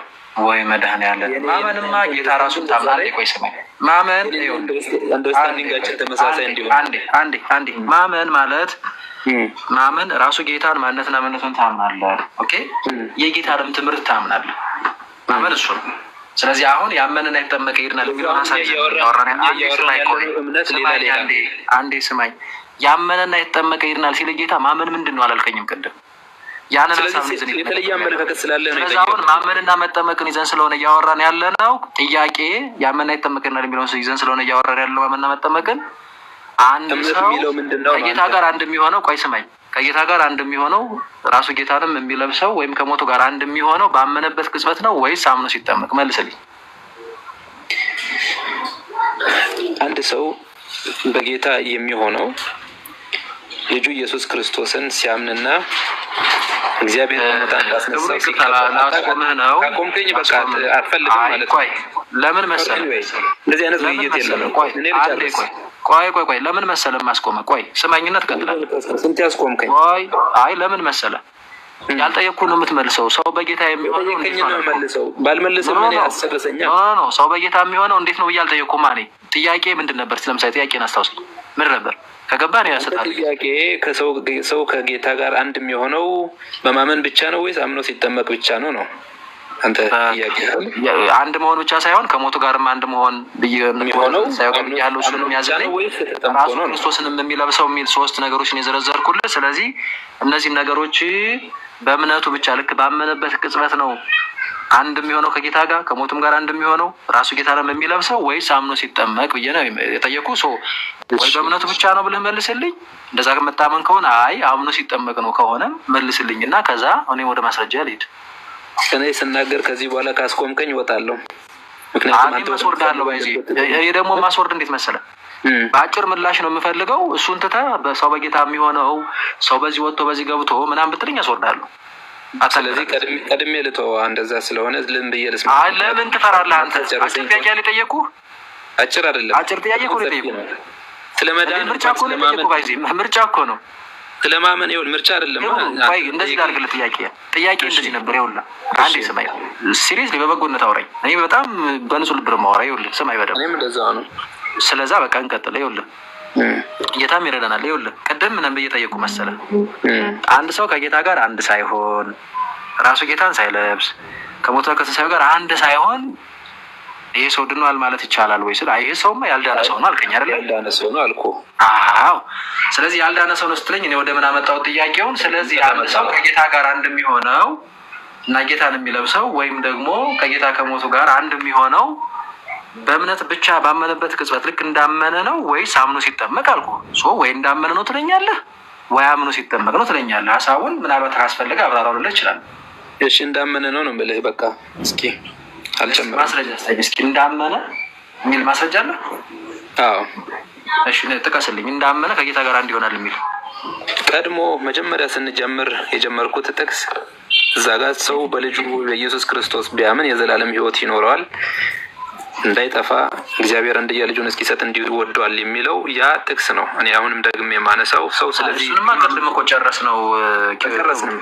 ለምን መሰለህ ላስታውስ፣ ቆይ የቅድሙን ላስታውስ። አንደኛ እዚህ ክፍል ላይ ከጌታ ጋር አንድ ስለመሆን ክርስቶስን ስለመልበስ ከጌታ ከሞቱ ጋር አንድ ስለመሆን አይደለም ቀጥታ የሚናገረው። በእርሱ የሚያምን የዘላለም ሕይወት አለው ነው የሚለው። ከዛ እሱን ጠቀስክልኝና እኔ ደግሞ ያመንና ይጠመቅ ይድናል እኮ ይላል እና ሁለቱን አስታርቅ ስልህ የሁለቱ ኮመን ያመንና ይጠመቅ ይድናል የሚለው ነው ብለኸኝ ተስማምተን ነበር ያለው።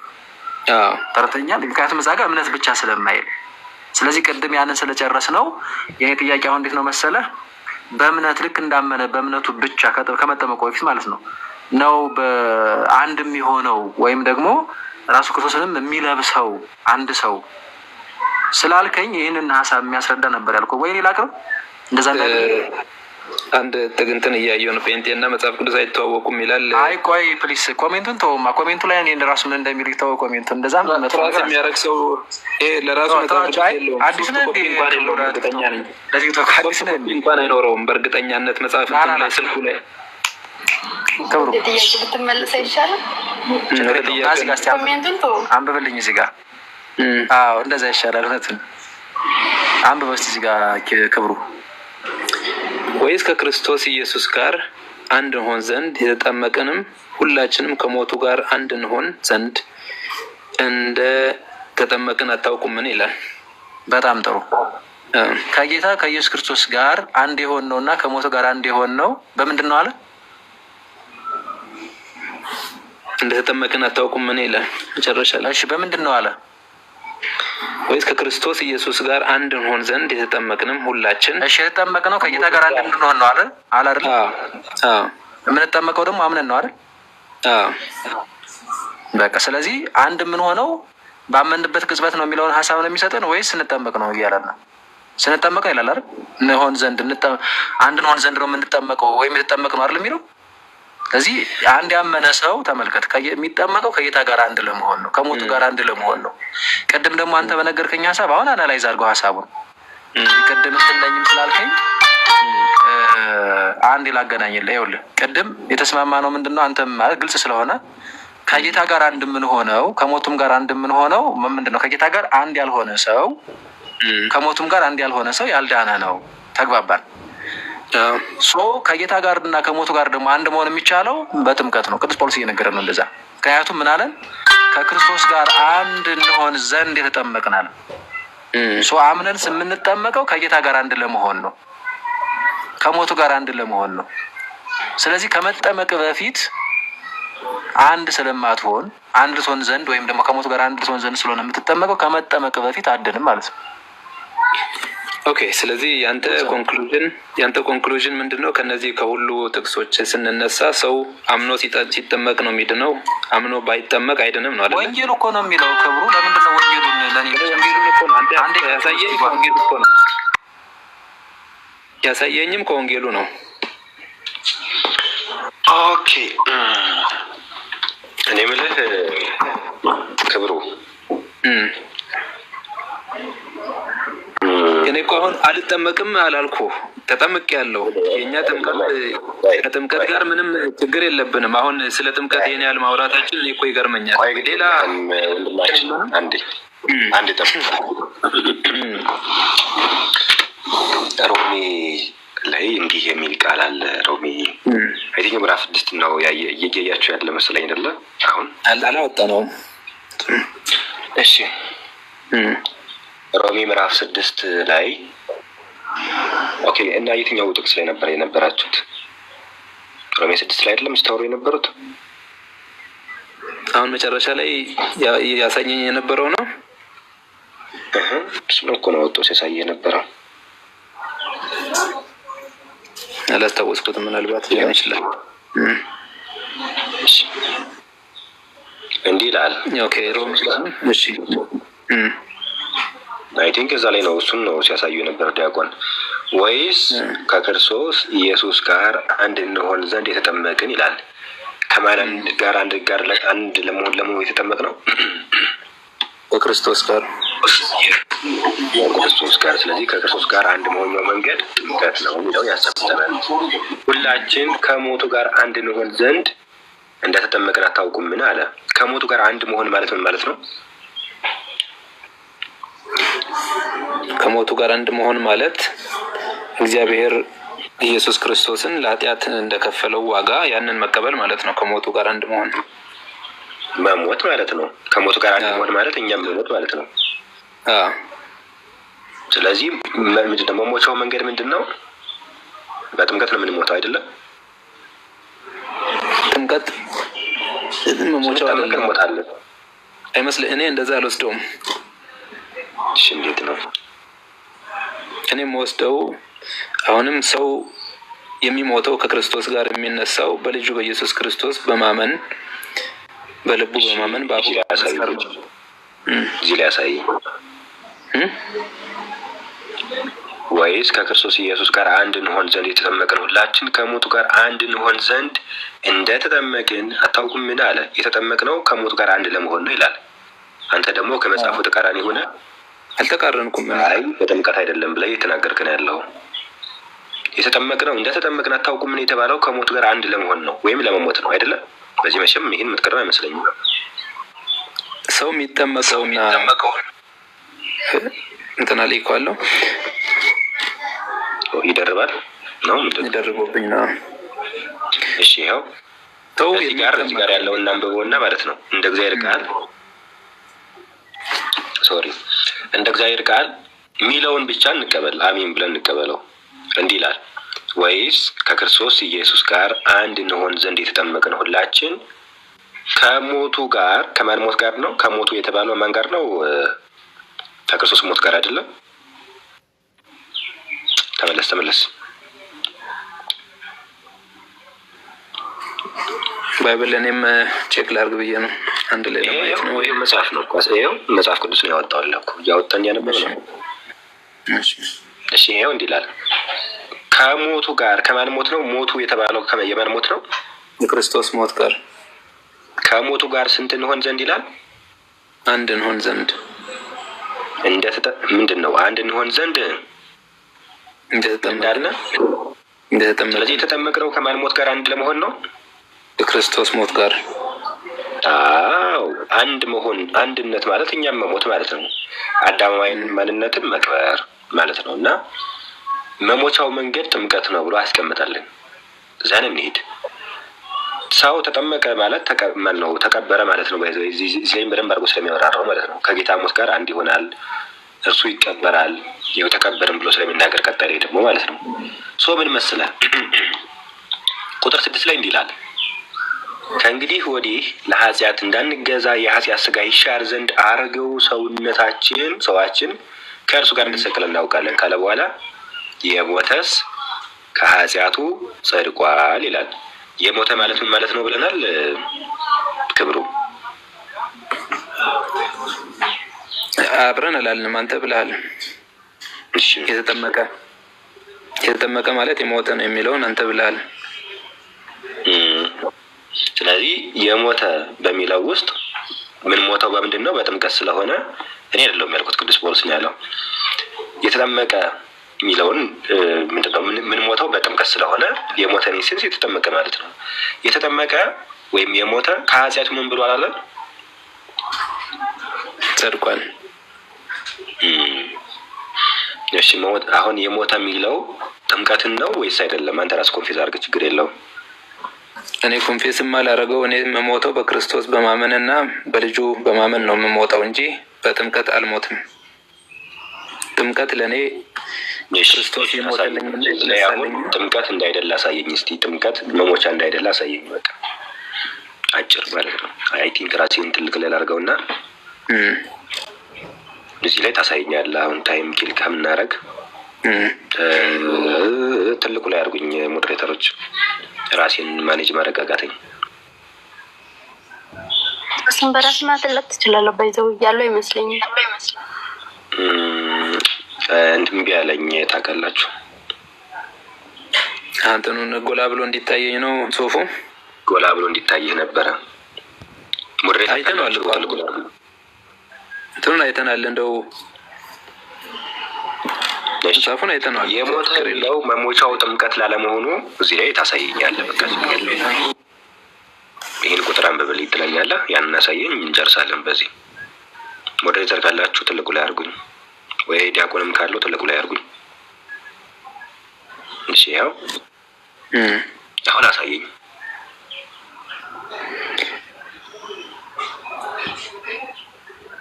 ምንድን ነው ማሳየት? እዚህ ላይ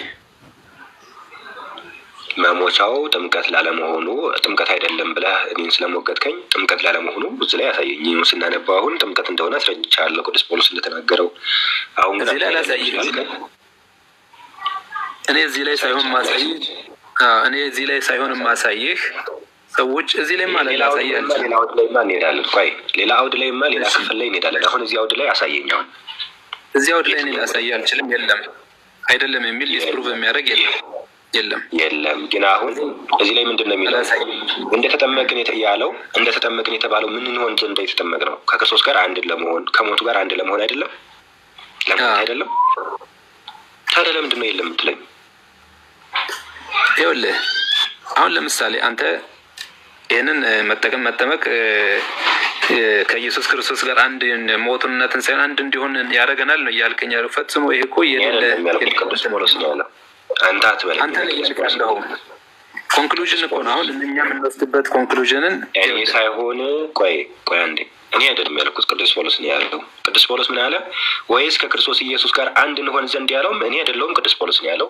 የተጠመቅን ሁላችን ከሞቱ ጋር አንድ እንሆን ዘንድ ያለውም እኔ አይደለሁም፣ ቅዱስ ጳውሎስ ነው ያለው። አሁን አለመቀበል መብት ነው። ባይዘው ያልቀበሉስ ነው ያለው፣ ቅዱስ ጳውሎስ ነው ያለው። አሁን እኔ እና ጳውሎስን አትቀበለውም? ክብሩ ጳውሎስ ያለውን አትቀበለውም? እኔ መሞቴን የማረጋግጠው በኢየሱስ ጳውሎስ ያለውን አትቀበለውም ወይ? ጳውሎስ ነው ያለው አልቀበለውም አስትል ጊዜ ነው። ይቅርታ ካገባሁኝ ጳውሎስ ያለውን አትቀበለውም? ለምን አልቀበለውም? ሌላ ኮንቴክስት አለ። አልቀበለውም ጳውሎስ ነው ያለው አልቀበለውም ለምን አልክ?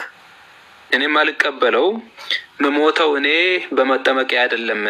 እኔ መሞተው እያለ አይደለም እንደዛ እያለ እኮ ነው ይበልሱ አንድ ምቶ እሺ እኔ ደግሞ ሌላ ቦታ ክብሩ ቆይ ወንድሜ ቆይ አንድ የምትሆነው ከሞቱም ጋር ከጌታም ጋር አንድ የምትሆነው ምን ሆነው በጥምቀት ነው ይላል አይልም? እዚህ ጋር ይላል። በቃ ይላል። ተቀበለዋላ ተቀበለው። እኔ አንድ መሆነው ከሞቱ ጋር አንድ መሆነው በመጠመቅ ብቻ አልቀበለውም ይላል። ግን አትቀበለውም። ስለዚህ መጽሐፍ ቅዱስን አትቀበልም አይደለም? እቀበላለሁ። በጣም ብዙ ቦታዎች አሉ። ይሄንን ትዘለዋለህ አይደለም? ሰው አንድም የሆነው ከእግዚአብሔር ጋር አንድም የሆነው በልጁ በማመን ነው። ጳውሎስ ተሳስቷል እያልከኝ ነው? ጳውሎስ ተሳስቷል እያልከኝ ነው? ሪስፔክቲም በጣም አልተሳሳትም። ምንም ችግር የለበትም። እሱ ግን ይሄ ብቻ ማታም ነው። እሺ ይሄ የእግዚአብሔር ቃል አይደለም እንዴ? ቃል ነው። ስለዚህ ኢየሱስን አምነዋለሁ የሚል ይህንን ቃሉን መስማት የለበትም? በቃሉን ማመን የለበትም? እኔ ቃሉን አላምንም አላልኩም። በጣም ብዙ አልቀበለውም ካልከኝ እኮ አላምነውም እያልከኝ እኮ ነው። አላምንም አልከኝ እኮ አተረጓጎማችን ነው እንጂ እኔ አልቀበለውም ማለት እንዴ? ምን አድርገን እንተርጉመው? ኧረ ክብሩታው እንዴ ሰው ላይ ክብሩ ወንድም አለም ከምር በጣም ኩል ነህ። ጌታ ይርዳ። እኔ አላውቅም ማለት ቃሉ ፊት ለፊት ተጽፎ ለምን ወደዛ ወደ ቸርች ሂደህ እዛ መደበቅ እንደምትፈልግ አላውቅም። እኔ ቸርች አልሄድኩም። ካልሄድክ ታዲያ ቀድሞ የነበረህን ማለት የተሳተ ትምህርት ቃሉ መሰረት ታርመዋለህ እንጂ እንዴት ቃሉ ይላል ግን አልቀበለውም እንዴት ትላለህ? እኔ ቃሉ ይላል አልቀበለውም አይደለም ያልኩ፣ አተረጓጎማችን ይለያያል። እኔ ምን አድርገን እንተርጉመው? እንደዚህ ነው እኮ የጠየቅኩት። በጣም እኔ ከክርስቶስ ጋር አንድ የሆንኩት በልጁ በኢየሱስ ክርስቶስ በማመንና በደሙ በመታጠብ ነው እንጂ በውሃ በመታጠብ አይደለም። 4 ነጥብ። አሁን እሱማ ያንተ ግምትና ሀሳብ እኮ ነው። ባይዚ አይደለም። ጳውሎስ ምን አለ? ቆይ አንዴ ጳውሎስ ምን አለ? የተጠመቅ ነው ከጌታ ጋር አንድ እንሆን ዘንድ ነው፣ ከሞቱ ጋር አንድ እንድንሆን ዘንድ ነው ይላል አይልም ብሏል። ስለዚህ ከጌታ ጋር አንድ ምን ሆነው ከሞቱ ጋር አንድ ምን ሆነው ስንጠመቅ ነው አይደለም? ብቻ አይደለም። እኔ ብቻ መች አልኩኝ? በጥምቀት ነው ይላል አይልም? በጥምቀት ነው ግን ብቻ አይደለም ነው። እኔ እኮ አሁን ልዩነታችን እኮ ብቻ አይደለም። አንድ ያመነ ሰው ከጌታ ጋር አንድ የሚሆነው ባመነበት ቅጽበት ነው ወይስ ደግሞ ሲጠመቅ ነው ይላል? በዚህ ባመንበት ቅጽበት ነው። ባመነበት ቅጽበት አንድ የሚሆን ከሆነ ጳውሎስ ለምንድን ነው የምንጠመቀው? አንድ ለመሆን ነው። ለምን ይላል? ሞትና ትንሣኤውን ለማወጅና ለመመስከር። እግዚአብሔር ይማርህ። ክፉ መንፈስ አይ ቲንክ የገባብህ ይመስላል። ክብሩ በጣም አመሰግናለሁ። ሌላ ጊዜ አትጥፋ።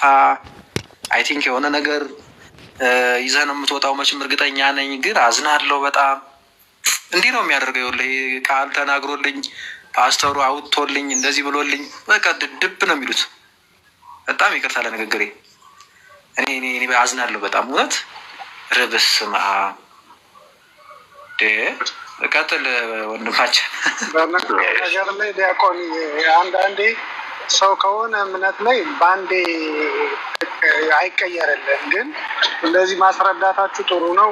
ጭንቅላቱ ላይ ትንሽ ኮሽታ ትፈጥርና ከዛ ሄዶ ደጋግሞ ሲያነበው ዜን በራሱ ጊዜ እየወሰደ ይገባል እንጂ ለብዙ ዘመን ያመነውን ነገር በአንዴ አትቀየሩም። እና ጥሩ ነው እንዲያ ያረጋችሁ ያስተማራችሁ ብልጭታ እየፈጠራችሁ መላክ ነው። ከዛ ብልጭታው እየቆየ ወደ ሰዓትነት ተቀይሮ ይስተካከላል ብዬ አስባለሁ። እውነት ነው ቴዳዬ። አይ እንደዛ ነው፣ እውነት ነው። ግን በጣም እልህ ያስጨራሽ ነው። ቀጥል ጓ በመድኃኒዓለም። አይ ቲንክ ይህ ትምህርት ግልጽ ይመስለኛል። አሁን የሞተ ከኃጢአቱ ጸድቋል የሚለውን የሞተ ማለትን ማለት ነው ኢንተርቤት ስናደርገው ምን ሞተው በጥምቀት ስለሆነ ጥምቀት ጋር የምንገናኝ ነው እና ይህን መካድ አይ ቲንክ ቅዱስ ጳውሎስንም መካድ ነው። ባይዞ ይህንን ቃሉ የሚለውን ካላመናችሁ እናንተ አልዳናችሁ። ቃሉ ይላል አይደለ? እምነት ብዙ ጊዜ ትላላችሁ። እንዲሁም እንደ ጥያቄ አድርጌ አቀርባታለሁ። ይህን ቅድም ላይም ሲነሳ ስለነበረ የሆነ ነገር ላሳያችሁ። ከተካደው መካከል አንደኛው ምንድን ነው ምንድነው ሁለተኛው ምዕራፍ ላይ ማለት ነው የሐዋርያት ሥራ ምዕራፍ 2 ቁጥር 37 ላይ ያለው አላመኑም ምናምን አይነት ነገር ሲነገር ነበረ። ግን እንዳመኑ ማን አመጣን? ኦገስቲን ወይም አገስቲኖስን ማለት ነው። እነዚያ በቁጣ የገደሉትን ተለውጠው ምን ሆኑ? አመኑ ይላል።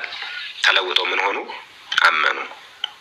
ስለዚህ አሁን ያለ ማስረጃ ነው። አላመኑም ብለው ጀስቲ ይከራከራሉ፣ ግን ያለ ማስረጃ ነው። ቅድምም ደግሞ የተነሳች ነገር አለች እንደው ሳላነሳት ያለፈች ማለት ነው።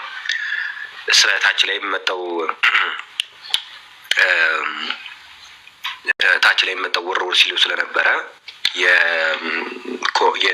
ምንድነው ዌስት ሚኒስተር ኮንፌሽን ላይ አይ ቲንክ ቻፕተር 3 ላይ ማለት ነው 3ኛው ምዕራፍ ላይ 3ኛው ቁጥር ላይ ምን ይላል መሰላችሁ? ብዙ ጊዜ ቅድም የተጠየቀችው ናት። የለም ዝም ብለህ ያወራኸው ኢየሱስ የዓለም ቤዛ አይደለም ብለው ስለሚከራከሩ ማለት ነው ብዙዎቹ እንዲህ ይላሉ። በእግዚአብሔር ትእዛዝ ለክብሩ መገለጥ አለ አንዳንዶች ሰዎች እና መላእክቶች አስቀድመው ተወስነዋል። ለምንድን? ለዘላለም ሕይወት እና ደግሞ ሌሎች አለ ለዘላለም ሞት አስቀድመው ተወስነዋል። ፕሪደስቲን ተደርጎባቸዋል አስቀድሞ።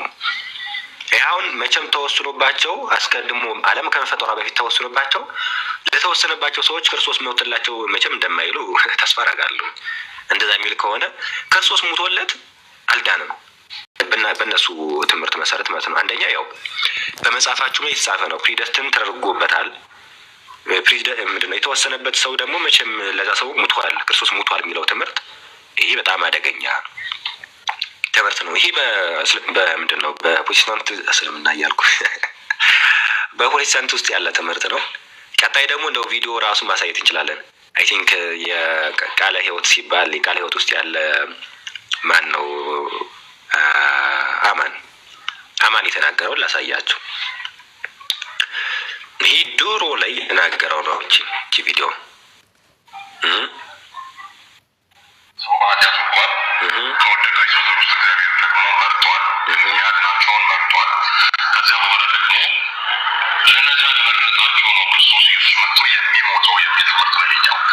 የትኛው ምን ለሆን ለመረጣቸው ሰዎች የሚሞተው ትምህርት ነው አለ።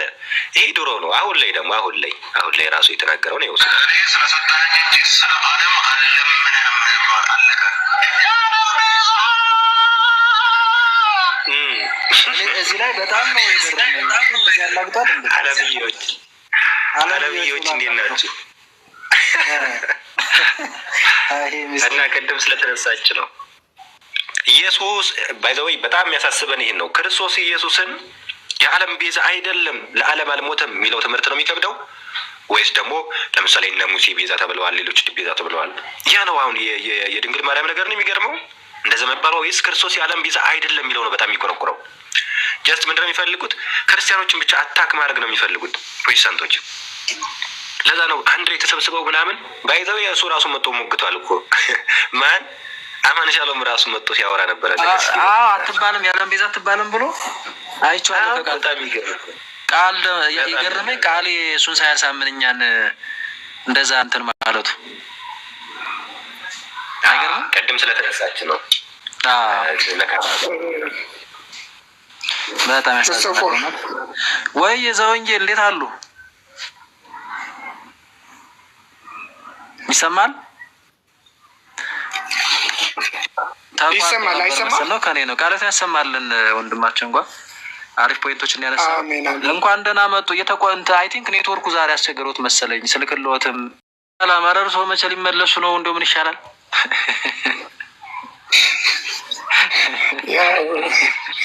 ጥምቀተ ቀደር እንግዲህ ቄደር እንትን እንበል እንጂ አንድ ቀን ምን አለ አሁን ያልገባሁት ነገር አለ። ቆይ እኔ አንዳንድ ነገር እንደው ዝም ብሎ ከተነሳው ነገር ይህ አሁን ቅድም በምርጫ ዙሪያ አሁን የተናገረው ማለት ነው። ለምሳሌ ማነው ጳውሎስ ከእናቴ ማፀን ሳለው የለየኝ የመረጠኝ ይላልና ይህንን በምን እናስተያየዋለን? እንደው የምትመልሱልኝ ነው። ሌላው ደግሞ እዚህ ኤፌሶ ምዕራፍ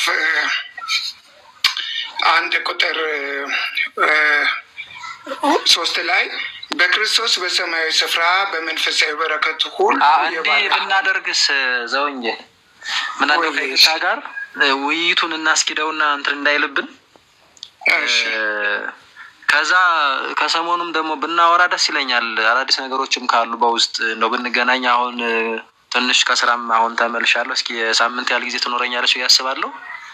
ኦኬ እንደው ብናወራ ብንነጋገርና አንድ ጊዜ እኮ እኔ እንደምንም ብለህ እንደው ጊዜ ቢኖርና የት አካባቢ ወደ መገናኛ የት አካባቢ እንደው መገናኛ አካባቢ መገናኘት እንችላለን። አሁን እኔ በአካል ለመገኘት እኮ ነው ችግር የሚሆንብኝ ችግሩ። ኦኬ እንደው አንድ ቀን መስጠት አችልም ወይ ደግሞ ከ2 ሳምንት በኋላ እንሞክር።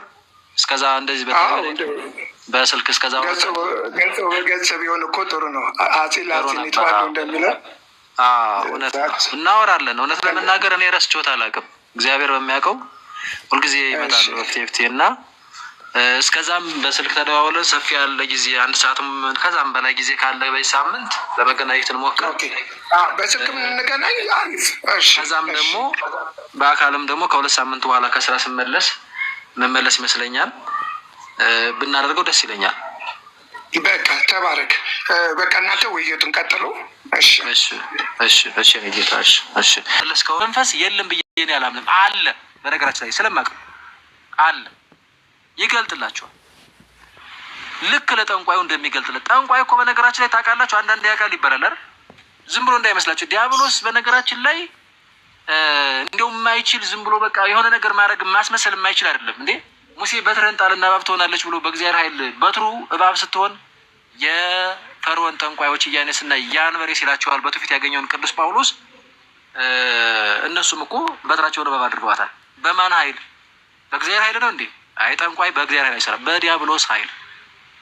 ኦኬ ሶ የሚመሳሰል ነገር ያደርጋል። ለዛ ነው ዲያብሎስ የብርሃን መልአክ እስኪመስል ድረስ ራሱን ይለውጣል፣ መንፈስን ሁሉ አትመኑ የተባለው። ስለዚህ ጥንቃቄ ያስፈልጋል። ባይዘ ሹክ የሚል ርኩስ መንፈስ ይኖራል።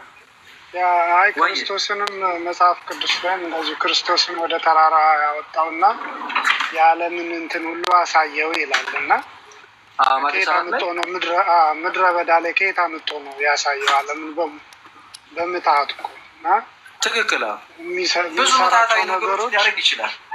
ያ እና ያው ዲያብሎስ የታወቀ ነው። ህልም ታየኝ ምናምን የሚባለው ነገር ብዙ ጥሩ ነገር አይመስለኝም። በጣም በነገራችን ላይ ደግሞ በተለይ እንደዚህ ህልምን የሚቋምጥ ሰው የሆነ ነገር መጥቶ ውርር እንዲያደርጉ ፕሮቴስታንት አለማውን የጠፋው እኮ በዚህ መንገድ ነው። በቃ ህልማቸውን ይከተላሉ። የሆነ ድንቅ የሆነ ሚራክል የሆነ በቃ ሊደረግ ይፈልጋሉ። አንዳንዶች ራሱ ቤት ዘግተው ብቻቸውን ሆነው እንደዛ የሚደናቆሩ አሉ። አሁን ድረስ በጣም ያሳዝናል። በነገራችን ላይ በዚህ መንገድ የማይገባ ነገር ውስጥ በጣም ብዙዎች የሚገቡ አሉ እና ፕሮቴስታንቱ ዓለም በቃ የሆነ ጌታ ሆይ ናና ውረር አድርገኝና የሆነ ልሳን ምናምን ሻራራም ጠራራም የሚል ነገር ምናምን እንዳወራ ምናምን እንዲህ አይነት ሲቋምጡ ዲያብሎስ ሲመጣ ይነጥቃቸዋል። እንደዚህ አይነት መጃጃል አቁሙና መለኪያው ትምህርቱ ነው ሰዎች። ስለዚህ ትምህርቱ ምንድን ነው የሚለውን ነገር መረዳት ያስፈልጋል። በትምህርት ስንመዝናችሁ የላችሁ እና አንዱ ሌላ ያምናል፣ አንዱ ሌላ ያምናል፣ አንዱ ሌላ ያምናል፣ ግን ስንት ነን ይላሉ? አንድ ነው ይላሉ። በጣም ትክክል አይደለም ይሄ። እና የመዳን ጉዳይ ስናነሳ ተመልከቱ፣ መሰረታዊ ጉዳይ ነው። ሰው ሄዶ ለመዳን ነው የሚፈልገው እና ምንድነው በዚህ መንገድ ነው ተብለህ አንተ ግን እምነት ብቻ ያለ ጥምቀት እምነት ብቻ ቅዱስ ሥጋና ክቡር ደሙን ሳልቀበል እምነት ብቻ እያልክ እንደዚህ አትድንም። እምነት ብቻ እንዲያውም ያጋንንት እምነት ነው። ያዕቆብ ምዕራፍ 2 ላይ ቁጭ ያደርገዋል። አጋንንት ያምናሉ ይንቀጠቀጡማል፣ አንተ ከንቱ ሰው ይላል። እምነት ብቻ የሚል ሰው ከንቱ ሰው ነው። እምነቱን በስራ የማይፈጽም ከስራ አንጻር ያነሳው እምነት ብቻ የሚል አጋንንት ያምናሉ ይንቀጠቀጡማል፣ የአጋንንት እምነት ንቀቂ ይፈልጋል ሰዎች። ስለዚህ ቅድስት ኦርቶዶክስ ተዋሕዶ ቤተክርስቲያን የማታውቋት አሁንም ፍጠኑ። ልክ ብዙ ወንድም እህቶች ፓስተሮቻችሁ ሳይቀሩ ዛሬ ድረስ እያመልጡ እንዳሉት አምልጡ። በነገራችን ላይ አሁን እዚህ ጋር እኛ የቁጥር ጉዳይ የምን አስጨንቆ እንዳይመስላችሁ እሱ አይደለም። እኛ ግን ማንም ሰው ግን እንዲድን እንፈልጋለን እና ቤተክርስቲያንን እወቋት። በተለይ በሕፃንነትን በምንም የወጣችሁ ሰዎች ብትነቁ መልካም ነው ብዬ አስባለሁ። ለማንኛውም አንድ ቁጥር ጻፉና እስቲ ጓም አይ ቲንክ እድል ይሰጠውና በፈለገው እንትን ላይ ወይ አሁን ቅድም ባነሳ ነው ወይም በሌላ እዚህ መዳን ላይ በተመለከተ እሱም ጋር ተወያዩ። አንድ ሰው የሚገባ ካለ ፕሮቴስታንት የሆነ ሰው ዲያቆን የክርስቶስን እንትን ያልነውን ሌላ ነገር እንዳይመስላቸው የ40 ቀን እና 40 ሌሊት የተፈተነበት ሰዓት ወደ ማቴዎስ 4 ላይ ያለው ማለት ነው። እሱ ጋር ነው የሚያያዘው። ያው ሰይጣን ሲፈትነው ሁለተኛ ላይ ነው አይደል? የሁለተኛው ፈተና የዓለምን ስልጣን በሙሉ ያሳየውን ከዛ ለእኔ ከሰገድክልኝ ይህን ሁሉ ለአንተ እንትን እልሃለሁ የሚለው ማለት ነው። ሰውን ምድረ በዳ ላይ ያን ሁሉ እንግዲህ የዓለምን እንትን ሁሉ ከየት አምጥቶ አሳየው? ያው ሰይጣን ብዙ ጊዜ ንጣት ይወዳልና የሚደንቀው እኮ ደግሞ የጌታ ቸርነት እኮ ነው። በነገራችን ላይ ዓለምን በእጁ የያዘኝ ጌታ ነው እንግዲህ እንደዛ ለማድረግ የሚሞከረው እና ዲያብሎስ ባይዚ እንደው ምንም በቃ የማይችል በቃ ዝም ብሎ እንደዛ አይደለም። በጣም ጥንቃቄ ማድረግ መቻል አለባችሁ እህት ወንድሞች። እና እንግዲህ ጌታ እንኳን ራሱ በስጋ ተገልጦ እሱን እንኳን እስከመፈተን ድረስ እንደው የዓለምን ክብሩን እንትኑን ዝናውን ስልጣን አሳይቶ በቃ እንደዛ የሚባል ነገር የለም። ራሱ ዓለምን የፈጠረ ዓለምን የሚያስተዳድር ጌታ ነው። ግን ስለኛ ግን እና እኛም ደግሞ እንዴት አድርገን ድል መንሳት እንዳለብን ማስተማር ስለፈለገ ጌታ ትሁት ሆኖ በስጋ ስለተገለጠ እስከዚህ ድረስ ተፈትኗላ። ያንን ታሪክ ነው ያነሳው። ለማንኛውም ቴዳ እንደው በቃ ምንም እንትን የማይል አይደለም። ብዙ ነገሮች ልናችላለን። በነገራችን ላይ መናፍስት አንዳንዴ በጣም ቅን የሚመስል ነገር ሊያደርጉላችሁ ይችላል። ማለት የሆነ ጥሩ የሚመስል ነገር ማለት ነው። ግን ማን ነው ምንድን ነው እንዴት ነው ወዴት ነው የሚለውን ነገር የምትለዩት በትምህርቱ እንጂ ዝም ብሎ ብድግ ብሎ የጠነቆለ ሁሉ ዘመናዊ ጠንቋዮች ናቸው አሁን እዚህ ጋር ያሉት። ለዛውም እዚህ ግባ የማይባል ማለት ነው። ዝም አንዴ ካናዳ ትሄዳለህ፣ አንዴ በዚህ በአውሮፓ፣ አንዴ በምናምን፣ አንዴ እንደዚህ በቃ ብድግ ብሎ ከራሱም ዝም የሚገምት አለ። በቃ አንተ እኮ እንደዚህ ሆነ፣ በዚህ ወጥተህ በዚህ ገብተህ፣ ከዛ እንደ አጋጣሚ ሆኖ በተለይ ፎርካስት ካደረገ በጥሩ መንገድ አይቶ መረጃዎችን ሰብስቦ ከተነበየ እሱም ነብይ ይባላል ማለት ነው። እሱ የሆነ ሊገጥም ይችላል። እና እንደነዚህ ካሉ ሐሰተኞች ነቢያት መራቅ ያስፈልጋል። በዛም ተባለ በዚህ ግን የማቴዎስ ወንጌል ምዕራፍ 7 ላይ ቁጭ አድርጎታል ጌታ። ብዙዎች ሐሰተኞች ነቢያት እንደሚነሱ ብዙዎችን እንደሚያሰናክሉ፣ ነገር ግን ከፍሬያቸው ታውቋቸዋላችሁ ነው የተባለ። ምንድን ነው ፍሬው? ትምህርቱ ነዋ። ትምህርቱ ከነ ህይወቱ ማለት ነው። ስለዚህ በትምህርቱ ሲለካ በቃል እግዚአብሔር ሲለካ ዜሮ ነው እና ዝም ብሎ ባዶ አዳራሽ ውስጥ ብትፈነጥዙ ምን ብትሉ እሱ ጥሩ አይሆንም። ቆም ብሎ ማየት ያስፈልጋል። እንደው በዚህ አጋጣሚ የሚገባ ሰው ካለ አልሰጠሁም፣ ጓ መልሼ ሰጥቻለሁ መሰለኝ ታስገባለህ አንተ የሬትም ሰጥቻለሁ። እና በዚህ አጋጣሚ ከታች ወንድማችን ክብሩ ምን ብለህ ጻፍክ መሰለ ካለ እንድታውቀው ስለፈለግኩ ነው። ይጠቅመሃል። እንደው እዚህ እንትን ካሉ በኋላ ምናምን ከዛ ወጥተው የሚጠጡ ምናምን ወይም የሚጨፍሩ ሰዎችን እነሱን አስተምሩ ምናምን እናስተምራለን። ምንም ችግር ኮሜንት እንወስዳለን። አንተ ብለህን ሳይሆን ቤተክርስቲያን የሁል ጊዜ ትምህርቷ ነው። ጥንቃቄ ግን የሚያስፈልገው ተመልከት፣ በእኔ ኃጢአት በእኔ መሳሳት አይደለም ቤተክርስቲያን ትምህርቷ የሚመዘነው። እኔ ከሆንኩኝ አመፀኛው በቃ እኔ ነኝ መጠየቅ ያለብኝ እንጂ ቤተክርስቲያን እንደዚህ ዘሙት፣ እንደዚህ አምፅ፣ እንደዚህ ዝፈን፣ እንደዚህ ጨፍር ብላኝ አይደለም። ካደረግኩት ወይም በአጠቃላይ ከኔም ላርቀውና ካደረግ ነው ከክርስቲያኖች መካከል እንደዛ የሚወሰሉት ቢኖሩ የራሳቸው ጉዳይ ነው። ቤተክርስቲያን ሁልጊዜም ንስሐ ግቡ፣ ሐኪም ቤት ነች፣ ኑ ታከሙ፣ ኑ ተመለሱ ወደ ክርስቶስ እንደዚህ ነው የምትለው። ከአንተ ጋር ግን አይወዳደሩም። በነገራችን ላይ የትኛውም ኦርቶዶክሳዊ ክርስቲያን የፈለገውን አይነት ማለት እንዲሁ ወጣ የሚባል አይነት ኃጢአት ሰራ፣ ጨፈረ፣ ዘፈነ ምናምን ቢባል ከእሱ ጋር በነገራችን ላይ አትወዳደሩም። እሱ ልጅ ሆኖ ነው የሚያጠፋው። አንተ ግን ልጅ አይደለም። ትምህርቱን አትቀበልም። ምታምን ትመስላለህ። በኢየሱስ ስም መዳን ሲጠበቅብህ ኢየሱስ እያልክ በኢየሱስ ስም ግን ጠፍተበታል ማለት። አንዳንዴ በጣም ነው በነገራች የሚደንቀው ዲያብሎስ እንዴት በረቀቀ መንገድ መጥቶ እንደጠለፋቸው። ኢየሱስ ይላሉ ግን የለም ትምህርት አይቀበሉም። እና ኢየሱስን ሳትቀበል ማለት ትምህርቱ ሳትቀበል ኢየሱስ ምን ያደርግላል? ትምህርቱ ሳትቀበሉ በትምህርቱ ሳታምኑ አይሆንም። ግን ተመልከት፣ ሀብተ ወልድና ስመ ክርስትና ያለው ሰው ግን የምግባር ነው ያበላሸው። በንስሐ ይነሳል። ልክ ገላትያ ምዕራፍ 5 ላይ ቅዱስ ጳውሎስ እንደሚናገረው በቃ ልክ በንስሐ ሲመለስ ክርስቶስ በደሙ ያጥባል። ልጅ ነው። ስለዚህ ልጅ ሆኖ ማጥፋትና ልጅ ሆኖ ልጅ ሳይሆኑ በዛው በክደት መቀጠል ይለያያል። በነገራችን ላይ ይለያያል። ይህንን ስል ምናልባት እንደው ኃጢአት ዝም ብለን እየሰራን ብንቀጥል ችግር የለውም እያልኩ አይደለም። ግልጽ ይመስለኛል ንግግሬ። ኃጢአት ላለመስራት እንሞክራለን። ኃጢአት እንኳን ብንሰራ ራሱ ማለት ነው በአንድም በሌላ ልንሰራ እንችል የለ ማን አለን? ኢየሱስ ክርስቶስ አለን።